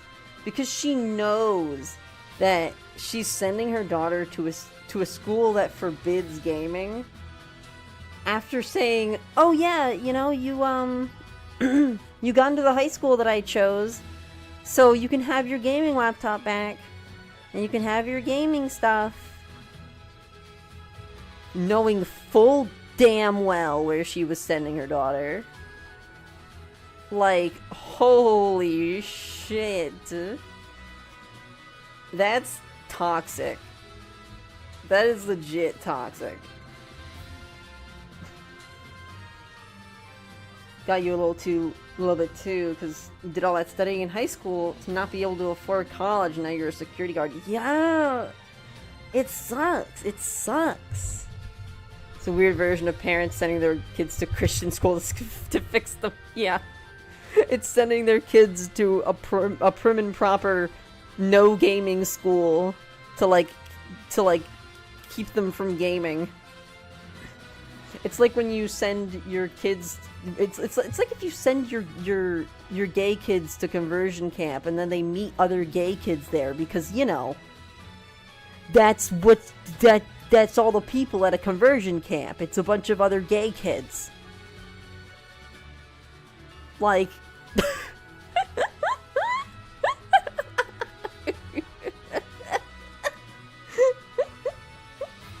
Honestly, like, when you actually think about it, when Kuromi is, like, has this weird, like, I don't know, I still don't know how those were legal. Listen, alright, we live in a fucked up society, alright? We live in a crazy fucking place. There's honestly, like, so much about, like, gay conversion therapy and conversion camps that, like, oh my god. It's like, kids would be sent to them in the middle of the fucking night. They would be woken up in the middle of the night and fucking shipped off to one of these camps. It's fucking inhumane. Disgusting. Like, oh my god. And the extremists who are pushing gender identity on, like, 4-year-olds, like, I'm all for it. Make it an adult decision thing, but not a parent decision. Like, that's the thing, right? Like, I don't think that, like, anybody is, like, okay, so there are people who try to groom children into being specific kinds of people. That is not largely what, like, teaching kids about trans stuff is for. Like, kids know more about themselves than we give them credit for. They don't know everything, and they make mistakes, and they don't fully know themselves yet. But they should be allowed to experiment, and they should be allowed to make assertions for themselves. If a kid says that they are deathly afraid of male puberty because of specific reasons, and they go to a therapist for that, and the therapist, after, like, a lot of, like, determination and talking, like, saw a lady convinced her son he was a girl and got prepped for gender surgery. Listen, alright, that is, I do not think that that is accurate. A lot of that stuff is propaganda. A lot of those cases are propaganda, and even when they are real, like, trust me, the trans community would not be in support of that at all. There was also, like, a really, like, fucked up study, like, several, like, a long time ago, of, like, a a kid who was like reassigned at birth, and it was like a whole fucking shit show. It went horribly because whoop-de frickin' do, you can't fucking force someone to be a certain gender. It doesn't work that way. You can't just, like, it's not that. It's not that. It's not how it works. I think that, I think it really sucks. The choice was made for me before my conscience even kicked. Yeah, right? I mean, like, that's the thing, right? Like, when I was young, right? When I was born, right? The doctors looked at me and they said, okay, it's a boy. That's what they said. Like, and everyone was just like, yeah, sure, that's fine. And I had to kind of live with that for years. And, like, when you get to being, like, a teenager and puberty starts, you know, everybody freaks out over how, like, transgender healthcare is, like, a permanent change to your body. And, like, it will affect you for the rest of your life. Bitch, puberty does that. Motherfucker, that's puberty. Like, I was forced to go through a puberty that I didn't want to go through. And, like, in part because I wasn't educated on this stuff. Nobody told me what all this was, and that, you know, I could make this kind of decision. And so, like, I experienced my body being effectively ravaged by hormones that were not comfortable for me. Like, the pills just give you the chemicals that the opposite... Yeah, that's it. Like they suppress your testosterone, and they supplement you with estrogen. That's it. That's what they do. And even then, like most, like, teenagers, like, if you're, like, 13 to, like, 17, like, 16, like, you're not getting those. Like, you're not getting put on estrogen. You are getting puberty blockers. You're getting just the testosterone suppressant. That's it. And there have been some conflicting studies on whether or not that is healthy and what the long-term health effects of that are. For sure, there are some conflicting studies, but generally speaking, it is not a serious issue. People will, if you stop, you go through puberty as normal, just delayed. The whole point of it is to give a kid more time to decide, more time to grow up and mature, and make sure that this is what they want before they commit to anything. And before they, you know, have their body irreversibly affected by puberty. And I think that that's extremely important to have for kids who aren't feeling right. For kids who have already figured it out. Because, like, not every kid is going to have figured it out. Not like, there's still going to be trans kids and trans adults who figure it out later in life. It's just going to happen. But if you can catch it early, it's like any condition. If you can catch it early, you can treat it better. You know? And you can prevent a lot of dysphoria and a lot of mental discomfort. Anyways, that's enough of that. Let's get back to fighting games. Let's get back to fucking... I don't know. I don't even remember exactly how we got on this. But... Oh, right. We're on, like, conversion stuff, because this is kind of like an anti-gaming conversion school. Almost. That's how we got on this topic. Crazy way to get on this topic, but yeah. Oh god. Yeah, I don't know. I think it's super deceptive and mean of Mio's mom to just fucking deceive her like that. You've earned your chocolate, now I'm sending you to a health camp. Exactly! I'm now sending you to a health camp where you're not allowed to eat your chocolate. It's like... What the fuck? Why did you let me have this back? What is wrong with you? Oh my god. Anyways, we have, Aya's take. Aya's take on all of this is that it was domestic violence. I mean, yeah. Like, giving your daughter a choice between fighting her mom in an actual physical fight and, getting into one of, like, the school of her choosing. It's not really an excuse for, like, you know, just because your daughter chooses the fight option doesn't mean that you get to break your daughter's arm. Like, no, that's not what that means. And chat, no, I'm not gonna go and say, wait, I'm not gonna go and say sparring you.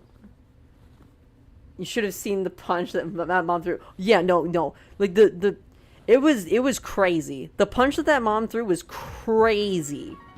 Oh my god. She legit did break Aya's arm, I'm pretty sure. Absolutely batshit. Absolutely, if you haven't watched episode 4 of Young Ladies Don't Play Fighting Games, watch that shit, because, oh my god, that mom is insane.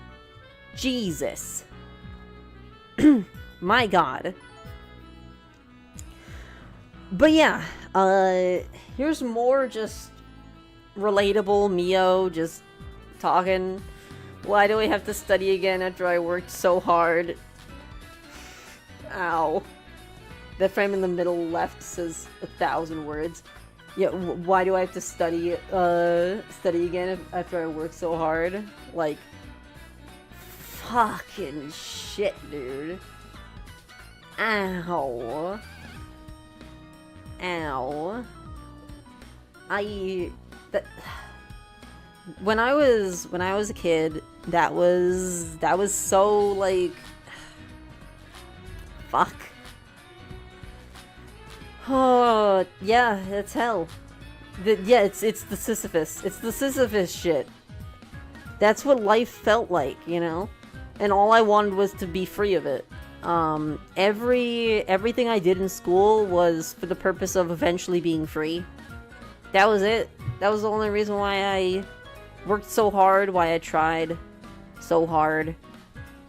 And then once I was out of school, it was like, cool, I'm done now. I wasn't done. I mean, there's more. There's, you know, now you work. Now you go to get a job and... Like, well, why, like, what am I even hoping for? What am I doing?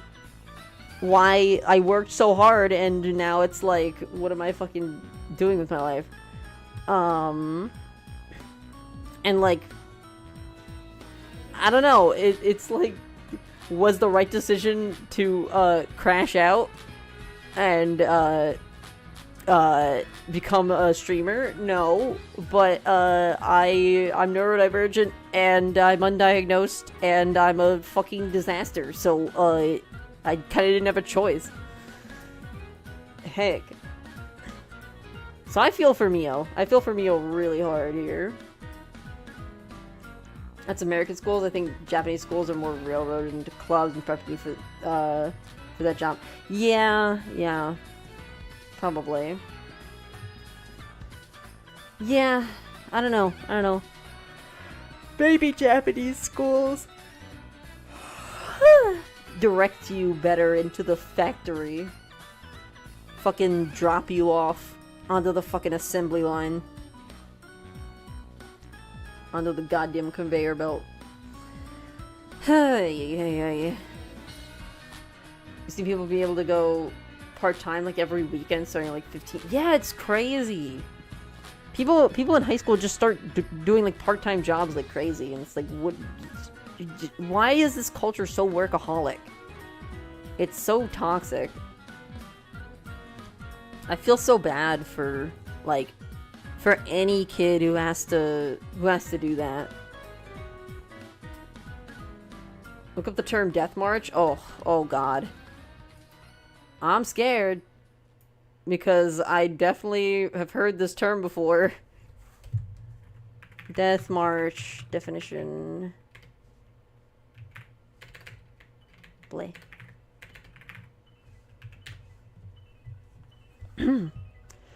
A forced movement of people. Yep. On foot in such circumstances that many die during the journey. It's a forced march of prisoners. Yeah. Prisoners, captives, or deportees. Yeah. Yeah.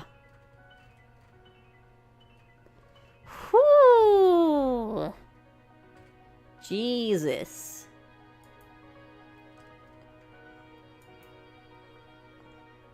In Japan, the meaning is people have literally worked themselves to death in the office.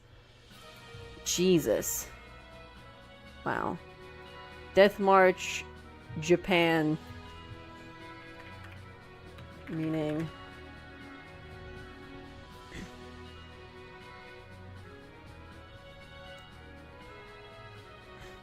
I mean, basically, it's just that fucking like, cause yeah, people have literally just worked there. Yeah, no, like, there's several isekai anime where like somebody just overworks themselves to death. I'm in love with the villainess. She dies, I'm pretty sure, from stress. I think she literally dies from overworking stress.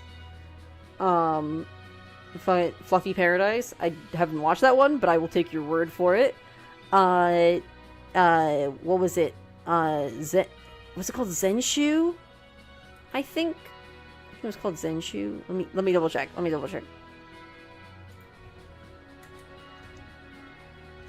A Death March to Another World, Rhapsody. Don't know that one either, but damn. Yeah, Zenshu. Zenshu is about an animator who overworks herself, dies, and like gets isekai'd to a one of like into her favorite fictional world that like inspired her to become an animator in the first place.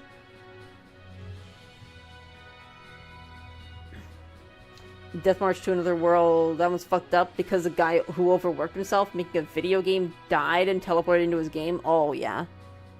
Oh, yeah. That kind of shit. Oh, yeah. Oh, God. Whew. But yeah, so it's a genuine problem in Japan, from what I understand.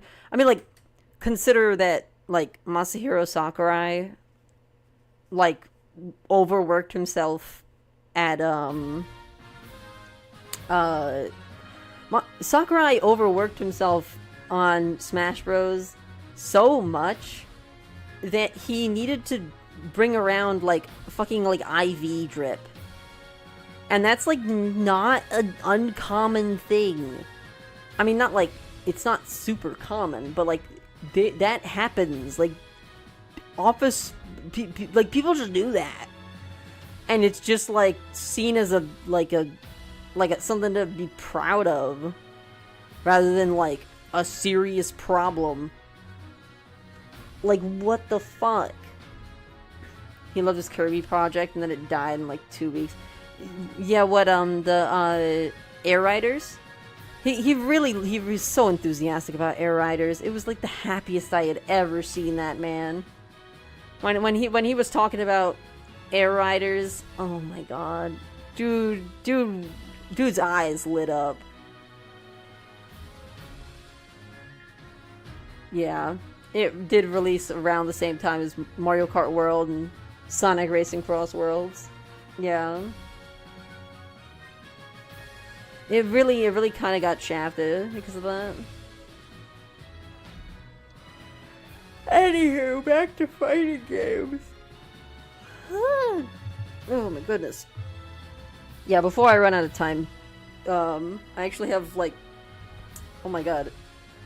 I have like 2 more shows that I wanted to cover actually. Wait, 2 more? 1 more? 2 more? 1 more? 2 more? 1 more? Let me double check. Wait, 1 more after this? 2 more. Ah, shit. Okay, let's speed round. All right. I like here Tamaki is like, hey, look, you can totally do this, all right? You started from 0 and you got into Kuromi in half a year, all right? You have the skill. You can be smart. You can do this. And then Yu's like, well, you know, unless her mom took out the other applicants waiting so that she could shorten the waiting list. And Mio's like, my mom is the last person who would do that. She sounds more like the first. That line fucking killed me. Thank you, Aya, for your quick wit. Her mom does sound like potentially the first person who would do something like that.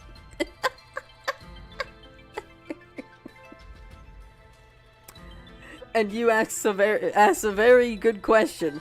If she games her way into failing grades, would her mom go after her gaming buddies? A scary thought. So they have been implicated. They have been roped in. Now they must help, they must help, prepare Mio.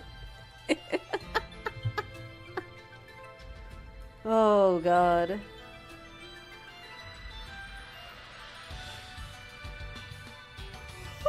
Does her mom just disown her when she gets caught by the school and expelled? I hope not. But I wouldn't be surprised. Okay, so this... Mio gets physical withdrawal symptoms from not gaming. She gets jitters and vomits. Like, she feels nauseous and sick. Like, oh my god. This girl is having serious, like, mental health issues. Because when you have mental health issues, it does affect the rest of your body. Like, holy. Like, they turn their fucking, like, gaming time into study time. And after, like, a couple days, Mio is a mess. Oh my god. My alcoholic uncle doesn't even shake that bad. I've legit had tests that made me feel nauseous. Yeah.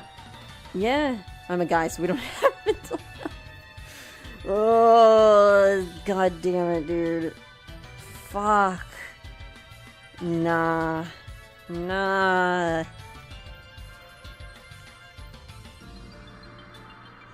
Whew. I think that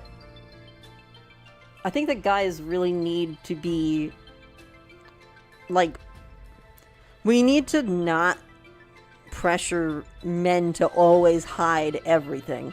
We need to stop with the fucking strong man bullshit, because it really just hurts people.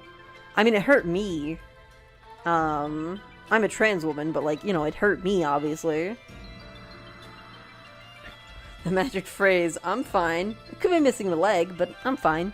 Yeah, that's kind of the... That's the problem, you know? It's like you're always supposed to put up this strong front, and it's like... That's not sustainable. You can't just expect people to do that. You can't expect people to do that and, like, give them only, like, the ability to output it through anger. Like, you can't just do that. That's, like, not a good enough outlet. People need the ability to, like, confront their feelings. Anyways, mental health. So Mio has physical withdrawal symptoms from not gaming, but she commits. I'm fine. I threw up once a week studying for entrance exams. I'll be fine. I got through that. It's like, are you sure that qualifies as fine? I mean, it has to.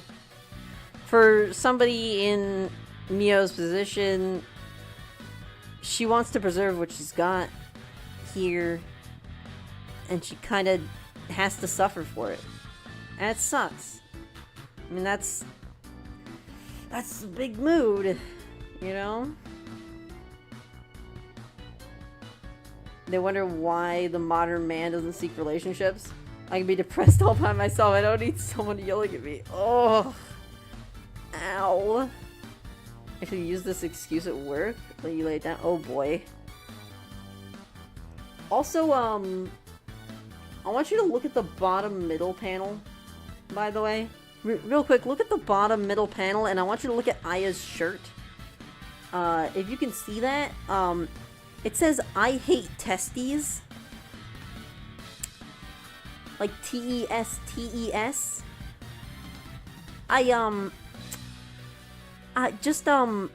Funny typos, are in English language text in Japanese shows. Gotta love it. It's not I hate tests, it's I hate testes. I'm pretty sure it was supposed to be I hate tests, but,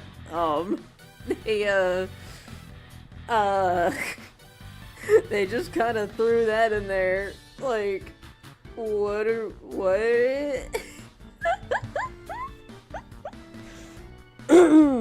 Quite the mistake to make, I would say.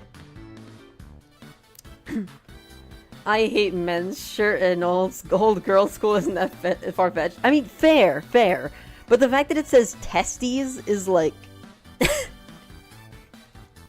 You'd think that would immediately be a no-go for a proper... It's not just an all-girls school. It's a very proper all-girls school. Like...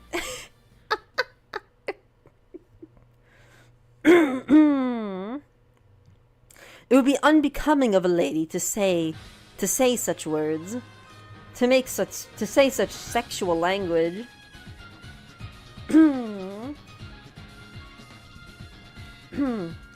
We have a ton of people that go on smoke breaks, and I legit looked at my boss and went, "Hey, I don't smoke, but I'm taking 5 anyway."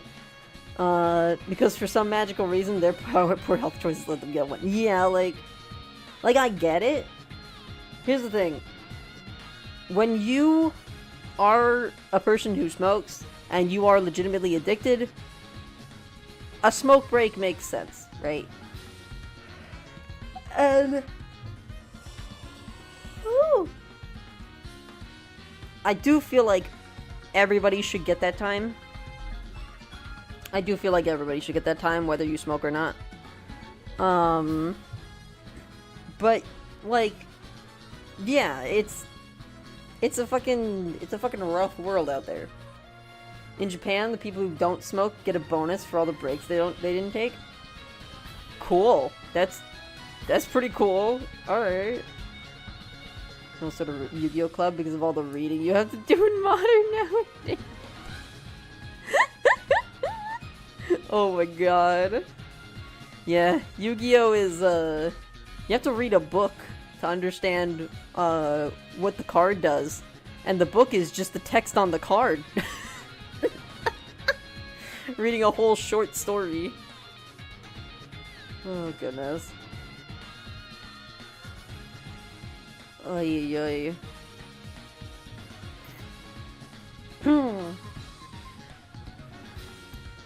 Oh, goodness. But yeah, anyways, Kiss, kiss, kiss, kiss, fight, fight, fight, fight, kiss, kiss, kiss, kiss, fight, fight, fight, fight. This is just like this anime in a nutshell. This anime in a nutshell is just somebody on the sidelines. It's me. I'm on the sidelines, just chanting kiss, kiss, kiss, kiss, fight, fight, fight, fight.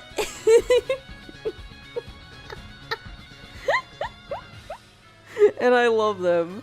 They're so cute. Oh my god. Oh, my heart can't take it. Oh my god. Ah! I love how Aya has like a soft spot for pretty girls that crying. Like, oh my god. 80% fighting and going to kiss her, damn it. Oh god. Yeah, that's fate. That's fate for you. Also, the head pats. Oh my god. The fucking, like, I love that it's just a thing that, like, she gives Aya head pats. That's just how it is. She gives Aya head pats. That's just it. Still don't know how you feel about head pats? Head pats are so cute. Oh my god. Listen, alright? Don't knock it till you try it, alright? Head pats feel real good. You got someone you love, someone did that to you once, and you felt demeaned? Listen, alright?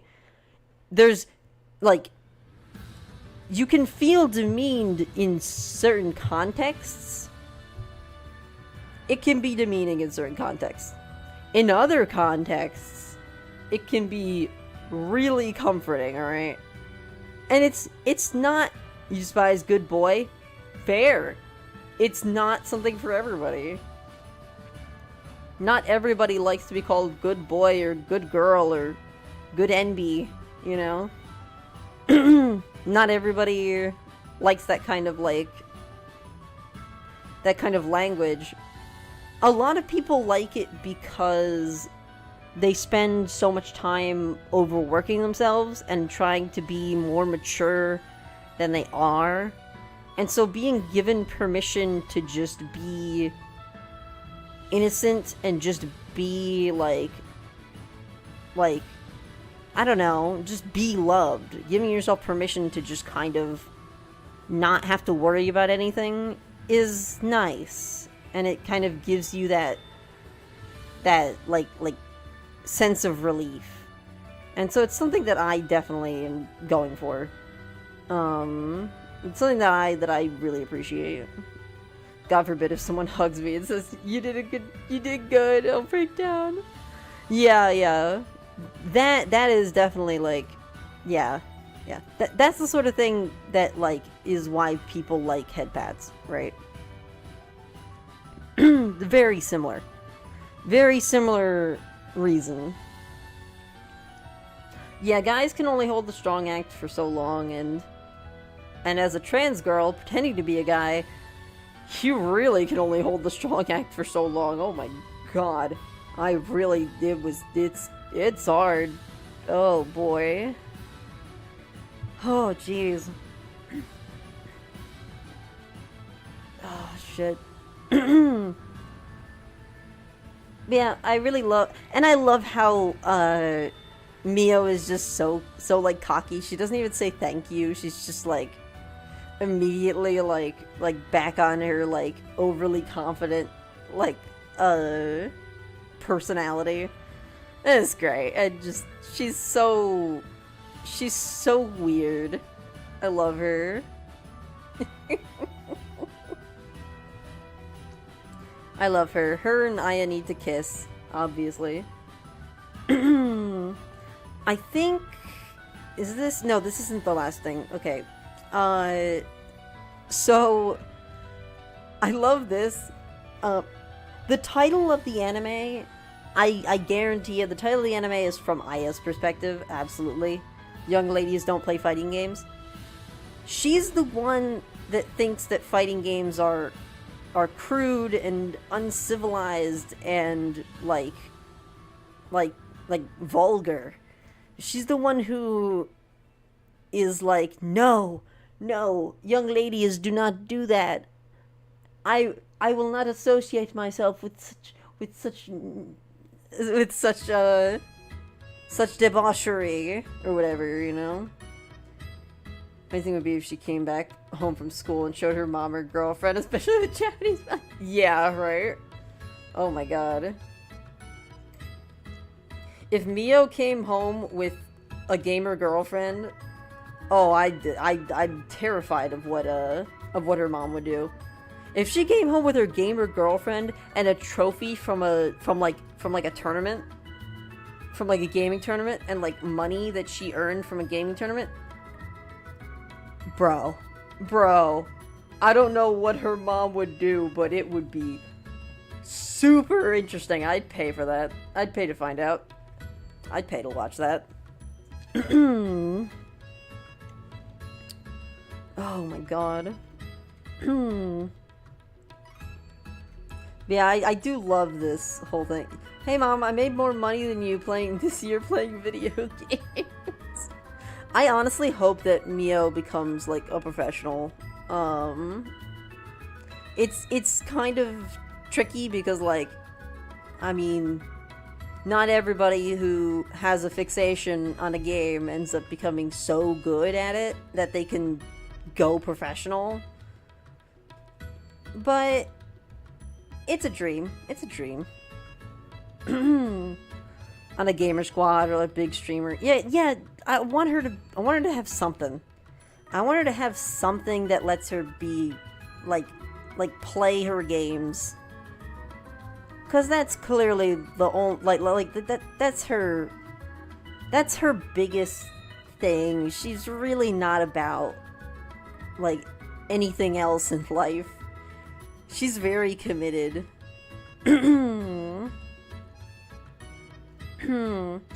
I also love everybody's backstories. I love Aya reasoning that, like, well, I'm a commoner. And you know how Mio is. You has a lot of brothers or whatever the heck, so so obviously I guess she experienced like her brothers being like, oh, we want to play the fighting game with you, and so she got into fighting games. But Tamaki, why did Tamaki want to play fighting games? Interesting question.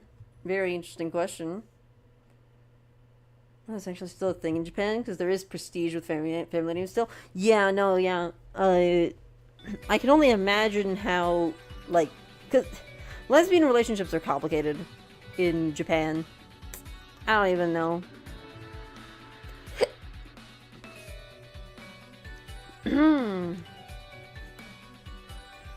Anyways, foreshadowing is a narrative device. No, I don't know for sure, but I'm looking at this like double Yuri. Oh my god, Tamatea and you, please let that someone be you. Oh my god, I hope that someone is you, senpai. Please. Oh my god. Oh my fucking god, please. That'd be so good. Like, she plays fighting games because she wants to catch the eye of somebody who likes fighting games and wants to catch up to them, and she's looking at you. Please, it's gotta be her. It's gotta be her. It's gotta be. Come on. You cannot sit there and tell me that it isn't. I will not believe you. Anyways, the plot is going to Evo Japan now. That's their big goal. I don't know, girls who use gamepads. Girls who use gamepads prefer joysticks. What are we doing here? Guys, what are we doing here? I don't get the joke. I didn't get the joke. Fuck. Anyways, Evo Japan. So that's the next plot point. They're gonna be training for Evo Japan together. And they're all gonna try to enter together. exciting.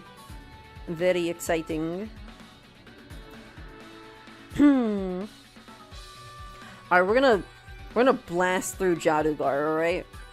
So Jadugar is mostly a flashback episode. We learn the history of this princess that Shtada is now kind of like in private quarters with. Basically, this is the princess who previously said that she hates the guy who is currently the Khan, and she also happens to be his wife. I think that the really, like... Yeah, Evo's crazy. Yeah, Evo's cool. But specifically Evo Japan. Wait, did you not know that Evo was a real tournament? Did you not know... Or did you know that Evo's a real tournament? Because, like... I hope you did. I hope you knew that.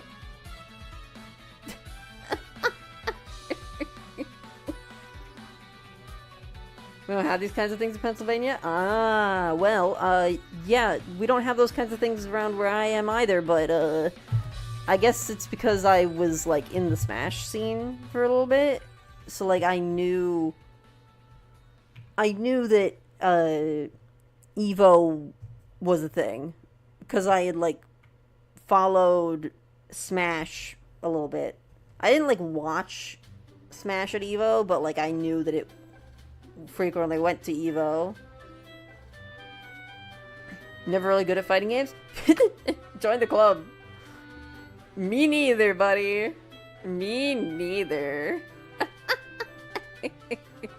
Yeah, I don't think they have like a convention or competition for turn-based strategy games. Or turn-based RPGs, or what have you. But yes, so, this takes place 25 years ago. We get to see, I mean, well, you know, it progresses, obviously. But it starts 25 years ago. I think that the comparison between, like, people and, like, gemstones, like, valuable objects, is very, like, very apt when you're talking about, like, objectification and the dehumanization of stuff like slavery and human trafficking and political marriages. And that's like kind of a big thing. Like Jadugar very much focuses on that kind of like the trading of human lives, you know? I will trade you 4 cows and 4 chickens and 2 cows for your daughter. That's basically, yeah. Yeah, it's a very like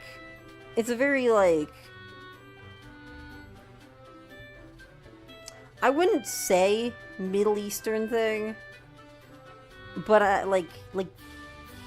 yeah, this was back in like what, like the 1300s, I think. This was back in like the 1300s. And it was kind of a goddamn mess. It was kind of a goddamn mess back then. Hoo boy. I will say, like, it really hurts to see Toragene. Her full name is Toragedene. Toragedene. I can't pronounce it correctly. I'm gonna call her Toragene. I'm gonna try to call her that. Or I'll just call her the princess. I'll do something like that. But she's very down on herself, always kind of like, you know, never really like giving herself any human value. Due to mispronunciation, your name is now Tora. Nice to meet you, Tiger Lady. Hey, Douglas Gardner, how's it going? Anyway, so she's traded off to an allied people. And she marries this old guy. And she's like, whoa, whatever. So this is not manga, this is anime. I'm talking about anime that's airing right now. I took screenshots and I used them as kind of like slides. To kind of like talk about what we're doing, or like what's been happening, and what I think about it, basically. But yeah, so a lot of low self-esteem, a lot of her putting herself down. And well, she happens to meet these kids. One of them is basically the child of the old man that she's just married. And that's Kulan, the one in yellow. And she's very cute. She's very sweet. Originally she was trying to run away and thought that, like, they were gonna shoot her with the arrow, but, no, it was actually them saving her from a snake. And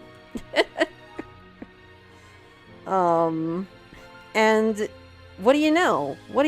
She warms up to them.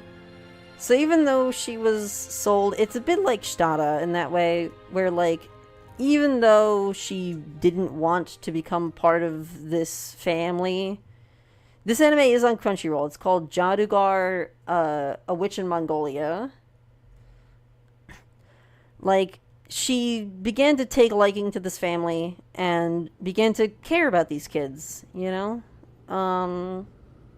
And so we see them, you know, laughing and having a good time, and it kind of spurred this change in her, where she realized, okay, you know, I can live here and I can care about these people, and they are nice to me. And it's rough. It's hard. I'm not gonna sit here and say that makes it okay, but that's the life that she's living now. And so she grows attached to them. But things do not continue being great. I think it's interesting how we come back to the gemstone comparison. Like, immediately when it's brought up that, like, we need to broker peace, we gotta do something about that. Double O. The O with the double dots above it means the sound it makes is its name. Toregene. Toregene. It's Toregedene. Toregedene. Toregene. Some shit like that. It's... Weh.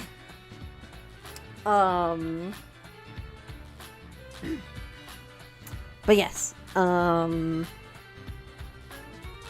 Toregedene. Toregedene. Wait, Toregedene? Toregedene. Pretty sure it's Toregedene is their full name. Whatever. Toregedene. Toregedene. Fuck my life, dude. I can't say words. Whatever. Alright, look. Unfortunately, they need to surrender to the Mongols. Unfortunately, Genghis Khan is going to take over their little, like, tribe. They use the same grammar in German. Well, I don't know German. I'm fucking stupid.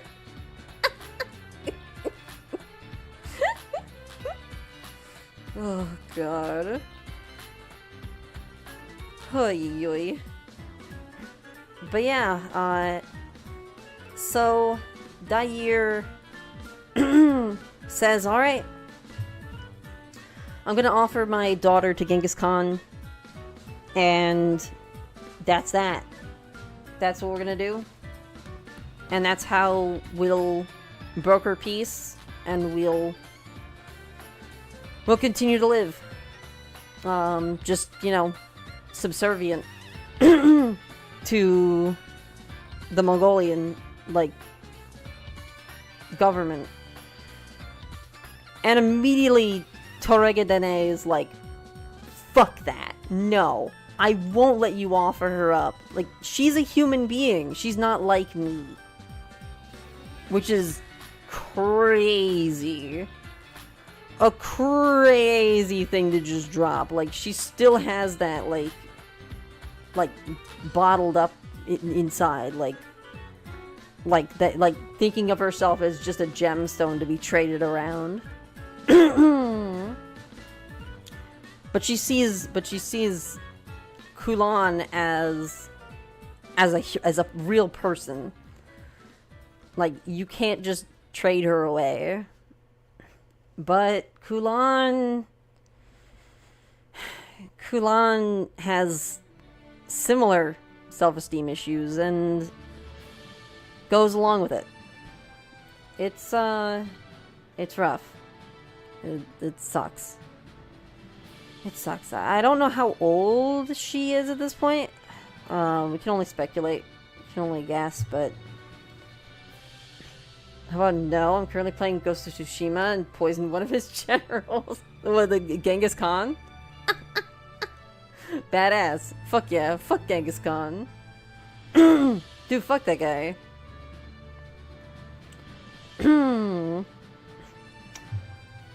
So we get this scene where after they've surrendered, Genghis Khan actually made use of people he was gifted and treated them well. I mean, yeah. Doesn't mean that it's great for him to be gifted people, as peace offerings, but, you know. But yeah, as fucked as he is, Genghis Khan did, yeah. If you were a woman, you were breeding Mongols, but you weren't dead. Yeah, basically. Basically, yeah, they were using you as, yeah. Oof. So, anyways, after they've surrendered and after, like, they've kind of, like, brokered for everybody to kind of, like, have a place in the Empire, a sect breaks off in the middle of the night and says, alright, we're gonna have one last stand. We're gonna fight. We haven't forgiven you. And we're not going to go down as slaves. We won't be your slaves. We won't do it. And they get killed. Yeah, they don't make it, obviously. She runs out there, she steals a horse and goes all the way out there. Only to see the husband that she had grown to kind of like, actually. The family that she had grown to love. Destroyed. And there's the man who did it. There's the man who did it. Prince Ogadai. And, yeah, he looks over at this woman who is looking at him with just pure hatred. And he's just like, oh, who's this? Ooh, I love a woman who despises me as a monster. Oh, I love a woman who fucking hates me with all of her goddamn energy. Like, Christ. Oh my god. The thing is with Ogadai, like, he's always kind of been this, like, he's always given off the vibe of, like, the small bean, you know? He was always the, like, seemed like the nice one. And so, like, the fact that here it's like we see him literally, like, kill this man with arrows. Like, we see him kill people. Like, he is not the soft boy that his facial expressions make him out to be. he is emperor now for a reason. Like, he's a Mongol prince. Like, he's one of Genghis Khan's sons. Like, that he's not gonna he's not gonna shake your hand, be your best friend, if you're not of the empire.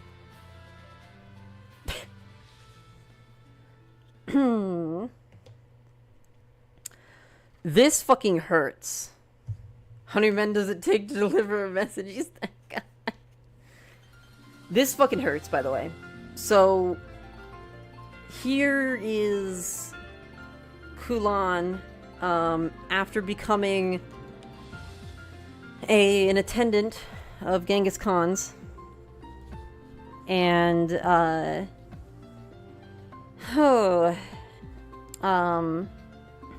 Toregedene has to listen as Kulan effectively says, well, my father deserved it. You can't fight against the Khan. If you do that, you deserve to die. And it's like, ow. Ow. Oh my god. What the fuck?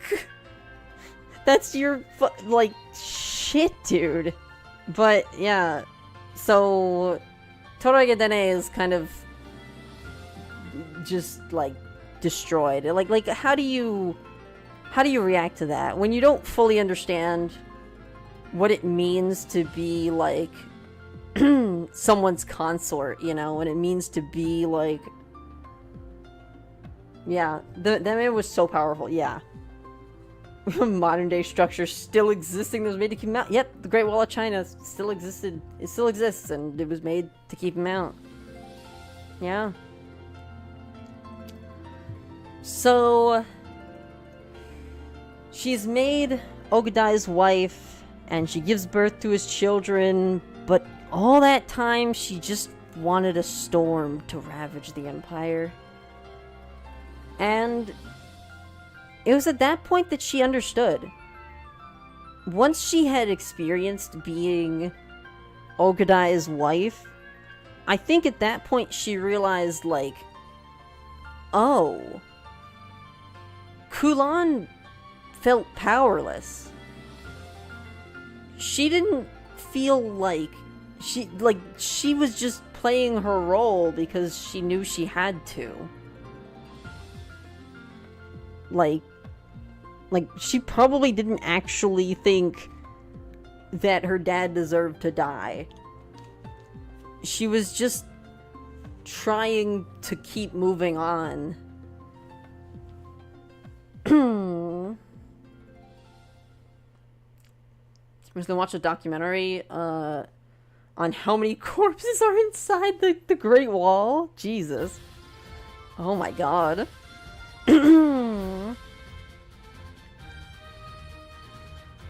But yeah, fucking wild shit. It sucks. It sucks. Like I just this anime is so beautiful. This anime is so beautiful. I feel like the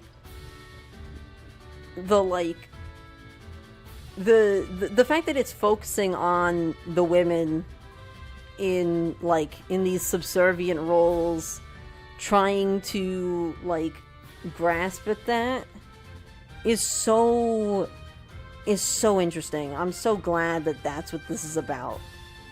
They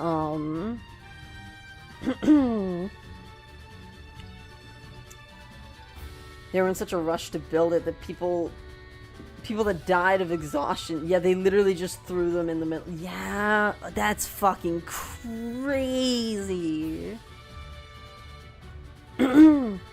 So anyways, Toregedene is telling this whole story to Shitara.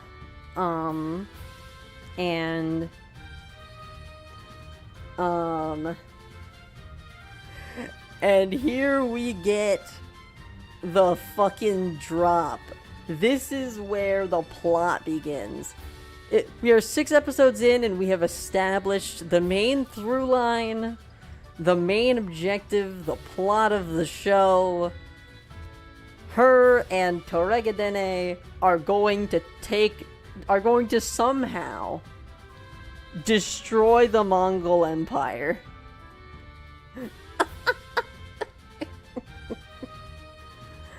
From the inside. And I want to see what they do. This is hype. This is hype as hell. Like, let's fucking go, dude.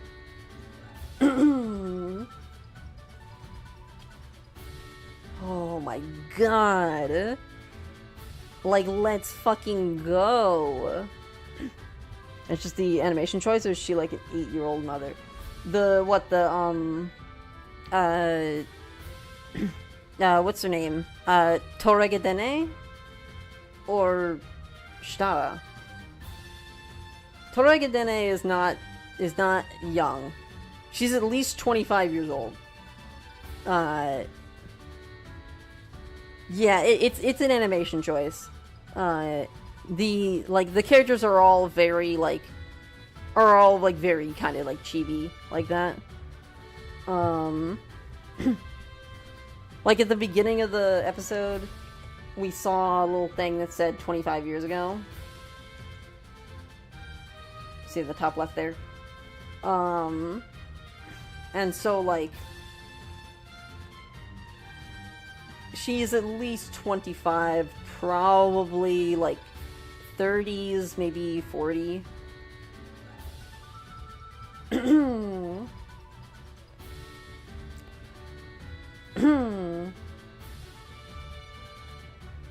Yeah, I don't know. I'm looking forward to her and Shitara trying to stir up some shit between the military and the authority. Let's fucking go. Oh shit, I need to stay hydrated? Guys, I don't have water. Okay, well, I'm gonna get water. And you guys get ready to talk about Demons of the Shadow Realm, because we're running out of time. We are already out of time. And we're just gonna blast through it. We're gonna blast through it, alright? I'm gonna get water.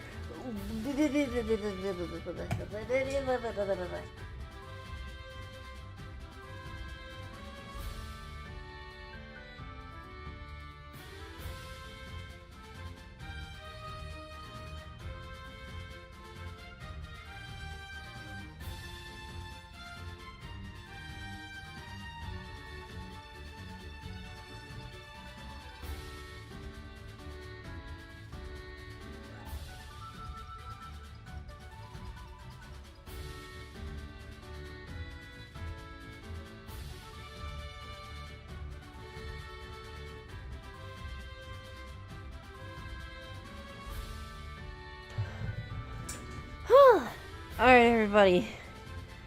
Alright, Craven, thanks for checking in, and thank you for keeping me hydrated.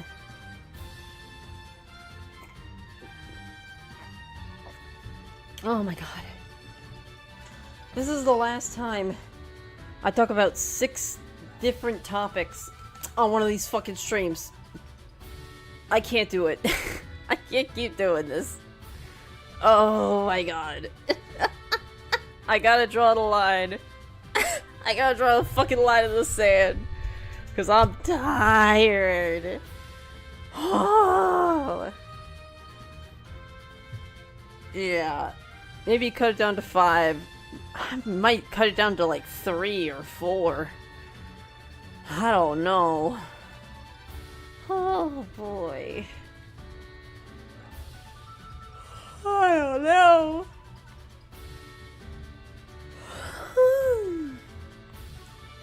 Oh. Alright. Yomi no Tsugai. Demons of the Shadow Realm. This show's really cool. I do think this show's really cool. I'm starting to really enjoy it. It's starting to pick up. Again.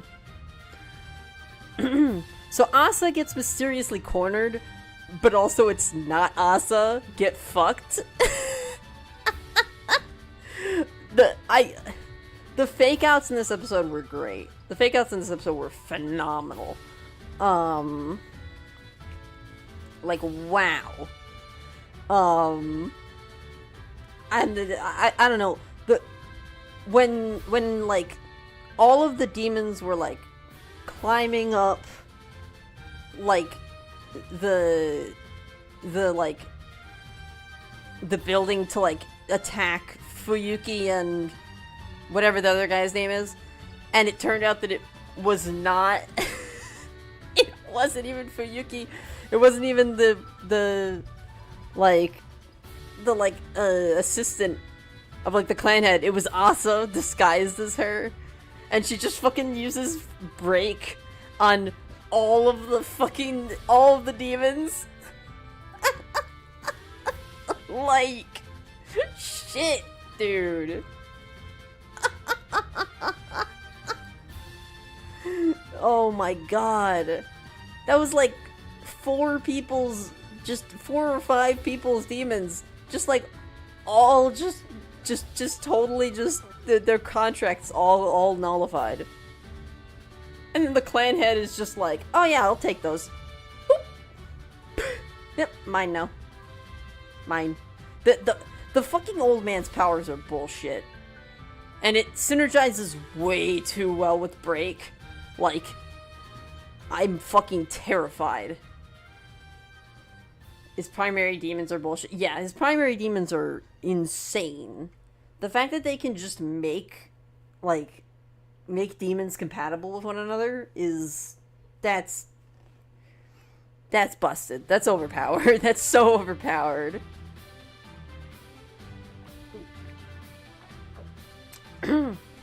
He can just make them get along. Like, are you fucking shitting me?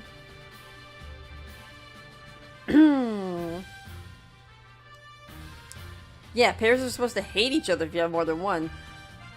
There's probably like very select like situations where you can have multiple pairs if they're compatible. But that's like an incredibly like rare thing, I bet. And meanwhile, his fucking main demons just say, no, actually they're fine. Your demon pairs are like your girlfriends. You're lucky you might get... If you're lucky, you might get 2. Yeah, basically. Yeah. Oh my god. Oh, Lord. But yeah, so, that's some of, like, the general things out of the way. And now we get into some of my favorite fucking parts of this episode, alright? So... The betrayal that Akio pulls is interesting. I like how Jin figured it out. This actually got me. This actually was really cool for me.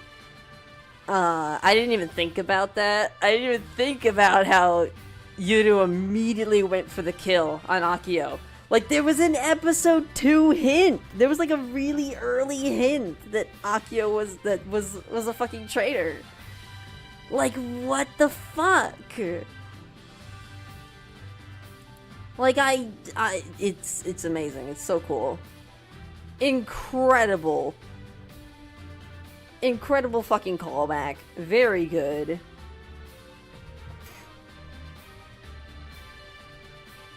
Yeah, the anglerfish is very cool.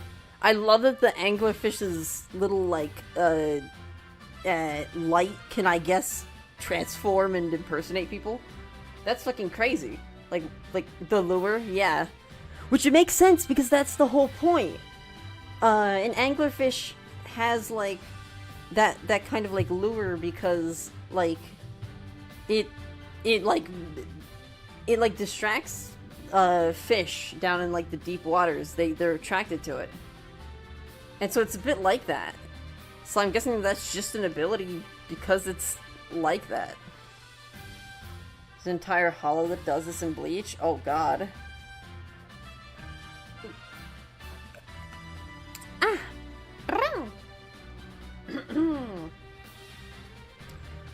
Yeah, then we have,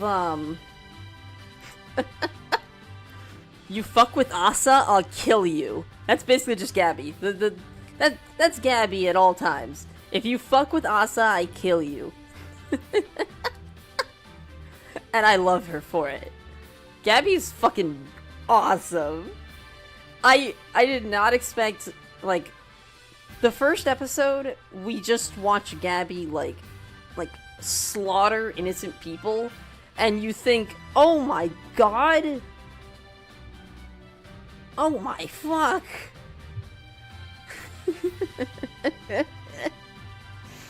Like, there's no way I'm gonna love this character, and then, like, here we are, episode 17, and I'm like, yeah, let's fucking go! Let's go, Gabby! Yeah! Gabu, gabu. Gabu, gabu. Oh, hell yeah. I love this fucking, like, overthinking. Akio's like, they're bluffing. They're fucking bluffing. Cause I saw her in the car. She's not here. Gabby's not here. Come on. We're fine. I really thought they were the bad guys episode 1. Yeah, and then you realize how fucked up the village is. Yeah. Like, the entire village was basically, like, trying to kill Yuru. A little bit, sort of.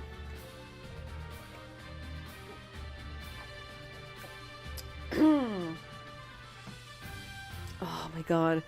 But yeah, I love how it's like, oh yeah, they're standing in the darkness to hide the shadow. The moment that Gabby took a step out of the shadow, and or like of the darkness, and like the shadow was casting, I was just like, yeah? Yeah, buddy? Yeah, what'd you say? What was the thing that you said about that? her demons are great. The jaws are fantastic. Like top jaw, bottom jaw, Gabriel. She is more Edward coded than Yuru. Yeah. Just look at that fucking face, dude. Look at that face. We're the real thing, shithead. Oh my god, she's so cool. She's so goddamn cool. I love her. Yeah, and she's short, just like Edward. Oh my god. So then we flash over to Yuru for a little bit. Oh, that frame in the bottom right is so good. Oh my god.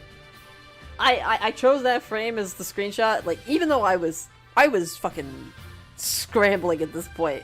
Like, we're talking, like, it is less than half an hour before I'm supposed to start, and probably, like, 45 minutes before I actually started the stream. And, like, I'm, like, scrambling to throw shit together, and I look at... I'm, like, looking through this, and I'm like, oh, I have to put this frame. This frame's so fucking good. Like, I tried to get really good screenshots. Oh my god. Especially Gabby. Gabby's the goat of this episode, I say. That's what I say. I declare. Anyway, as I was saying, we flash over to Yuru next. And of course, classic, Yuru just turning a situation around in the blink of an eye once he gets the information that he needs. As usual. He was just kind of sitting by until he like feels like he's like got the opportunity. It's like, oh, okay. So Asa's doing stuff now, huh? Alright. I'm gonna start fucking I'm gonna start doing some shit now. Honestly, like, I love him just fucking like he really gets what, Shingo, I think is his name? Really gets him in a chokehold, and I love it. So good.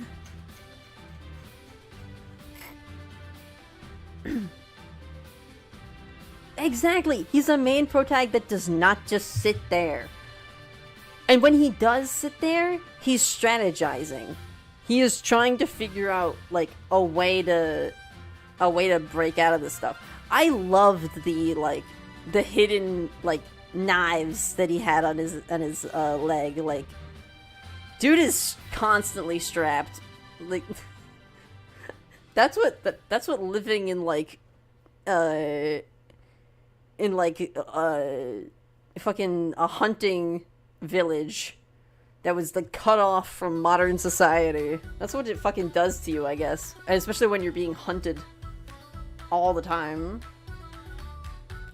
What scared the shit out of me is that the purple guy's demons are very notable, like famous. Yeah! Yeah! We'll be getting to those. Yeah. Oh god.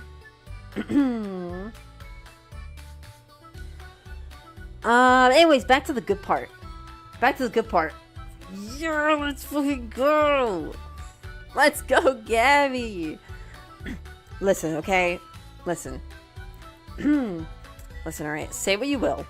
Say what you will, okay? Gabby and Asa should kiss. Okay? Listen, alright? Two girls can just be friends. I agree. Two girls can just be friends. But goddamn, Gabby and Asa should kiss. Holy shit. Gabby, you fight for your girl. You do it. That is her ride or die. She is ride or die for Asa. And it's, I'm just like, yes. Yes. Go for it, my girl. Do it. Do it. You fucking fight for her. Let's go. Oh, man. Yeah, Asa is too Brocon. Yeah. I think if Asa stopped being so, like, obsessed with Yuru all the time, I think she would kiss Gabby. Unfortunately, she is just too obsessed with her brother.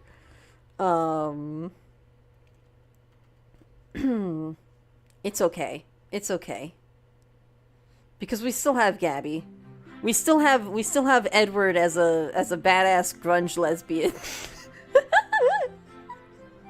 There was a meme about that. There was a meme about that was that I saw recently. It was sort of going around. It was like, my god, I'm so glad that that Arakawa made Edward into a badass grunge lesbian.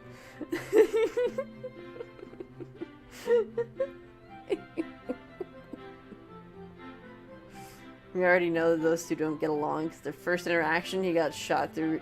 He got her shot. Wait. He got shot. He got gut shot. He gut shot her through her demon. Yeah, Yuru and Gabby are not on great terms, certainly.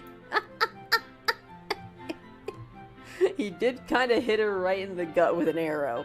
That did kind of happen. Yeah. But oh man, dude. Oh. Like, holy shit. This fucking monologue from Gabby was so good. I love fucking just don't kill Akio or the mountain god. No promises. Fuck yeah. You fucking like go. You fucking go. Let's fucking go.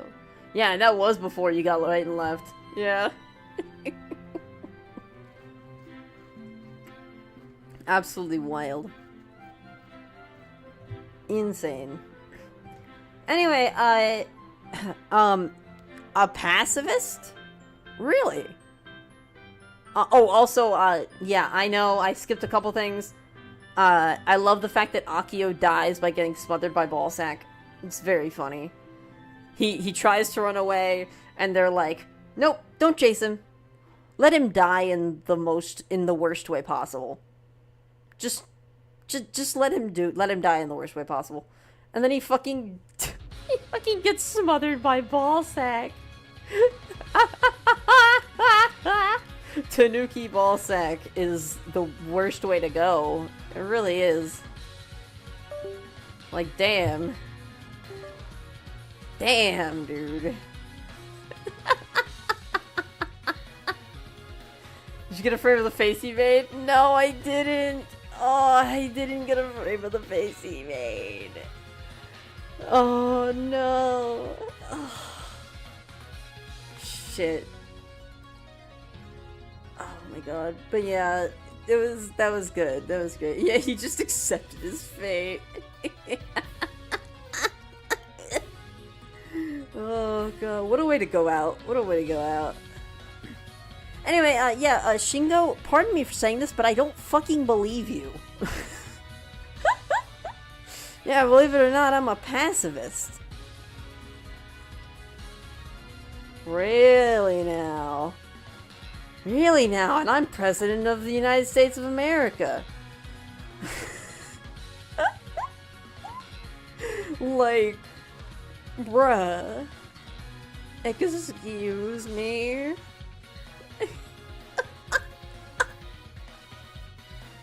Oh, Lord. Like, I'm sorry, what is it? Raijin and Fujin?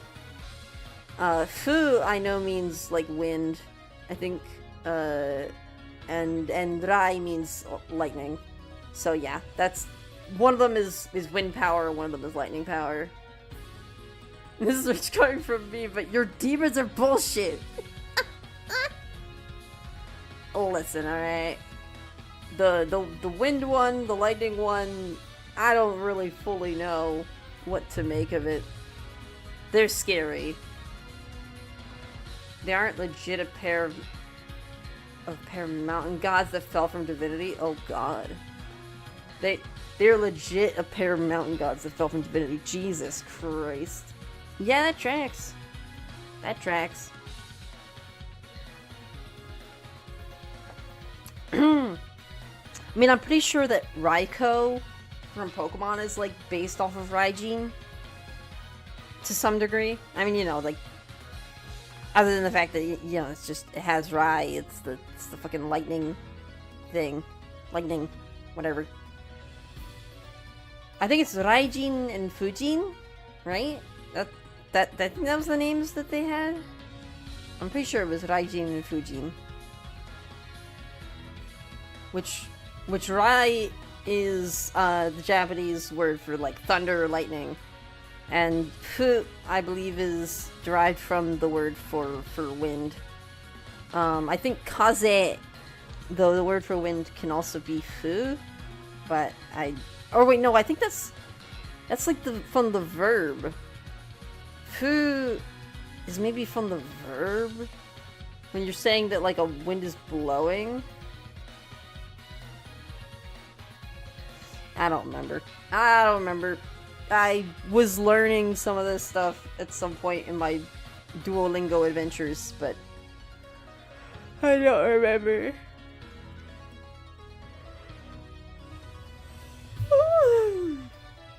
But yeah, anyways, I guess that's the end of our presentation. That's it, that's all I got. That's the end there. I would talk more. I really would. But they were brothers, only gods that have domain over wind and lightning. And because they misbehaved. Oh, Oni gods. They're Oni gods. Oh. They misbehaved, so higher gods took the divinity. Oh, shit. Oh, wait. I was just thinking about this. Thundurus and Tornadus in Pokemon. They must have been... That's actually... Wait. It's electric and wind. Wait. Hold up.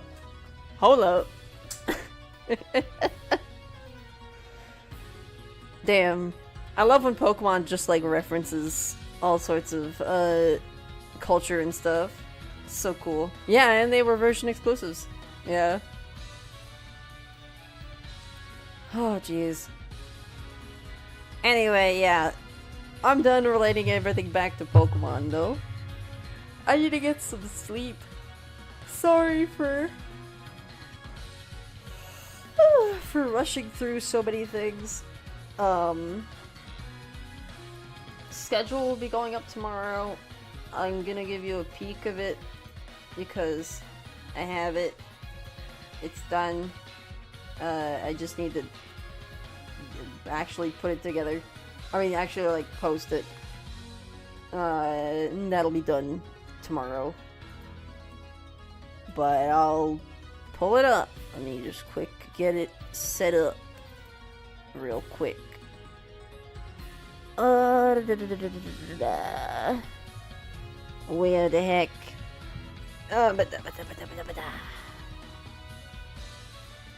Oh man, I'm so sleepy. Oh, I'm so tired. It's fine. Just a little bit more. Just a little bit more. We're almost there. Almost there. Ah. That. This. That. This. And... okay. Now it should be good. Okay. Boy. Whew. Alright, everybody. Here's this week. You'll notice it's a little different from usual week. So Thursday, I can't stream. I have a doctor's appointment. Tuesday, we might be playing our Gen 3 Living Decks. Might be working on that. I don't know if it's going to be the last day because, again, we have to do the entirety of Mount Battle. And we also have to do Glitzer Popping. So we've still got some heavy tasks on our plate. Ho-Oh, Mew, and Deoxys might be off the table for next stream. But we can definitely get some stuff ready.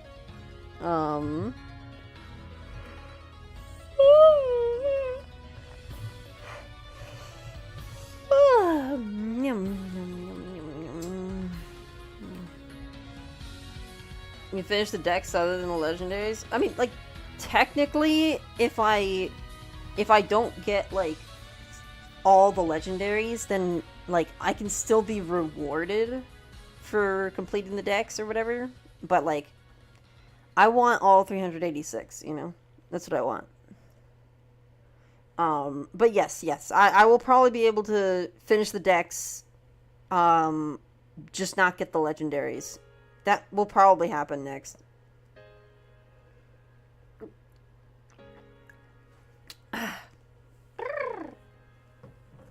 Oh my god.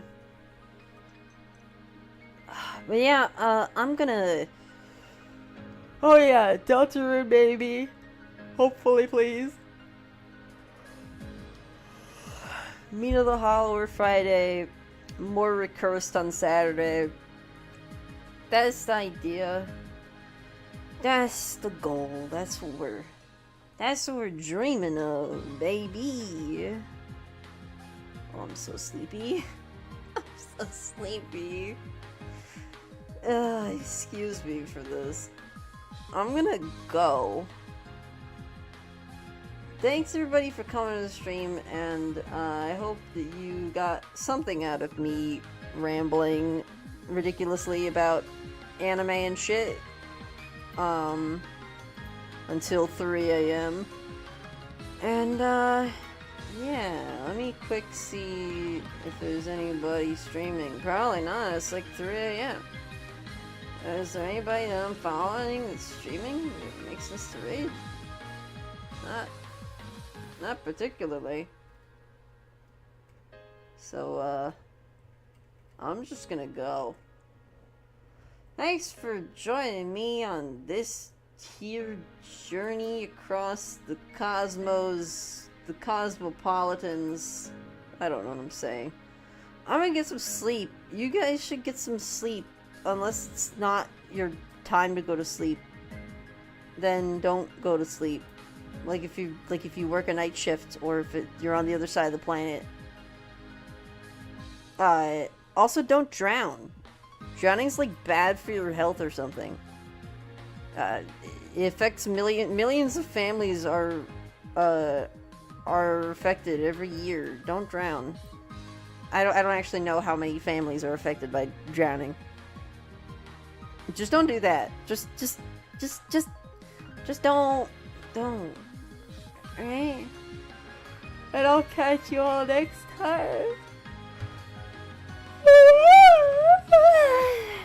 Oh yeah, I do have 2 doctor's appointments. I have a dentist appointment tomorrow and like a therapist appointment tomorrow, so like that Pokemon stream is a big maybe. I just, you know, I really wanna. The reason why the percentage is 30 and not like 10 is because it's Pokemon, and I often try really hard to get to do the Pokemon Gen 3 Living Deck streams more so than most other streams. For whatever reason, I think I'm just personally motivated to do that. Anyway, I'm gonna fucking... No drowning. Drowning bad. Don't do it. No. Bye, everybody. Sleep easy. Or have a good day. Or have a good night. Or whatever.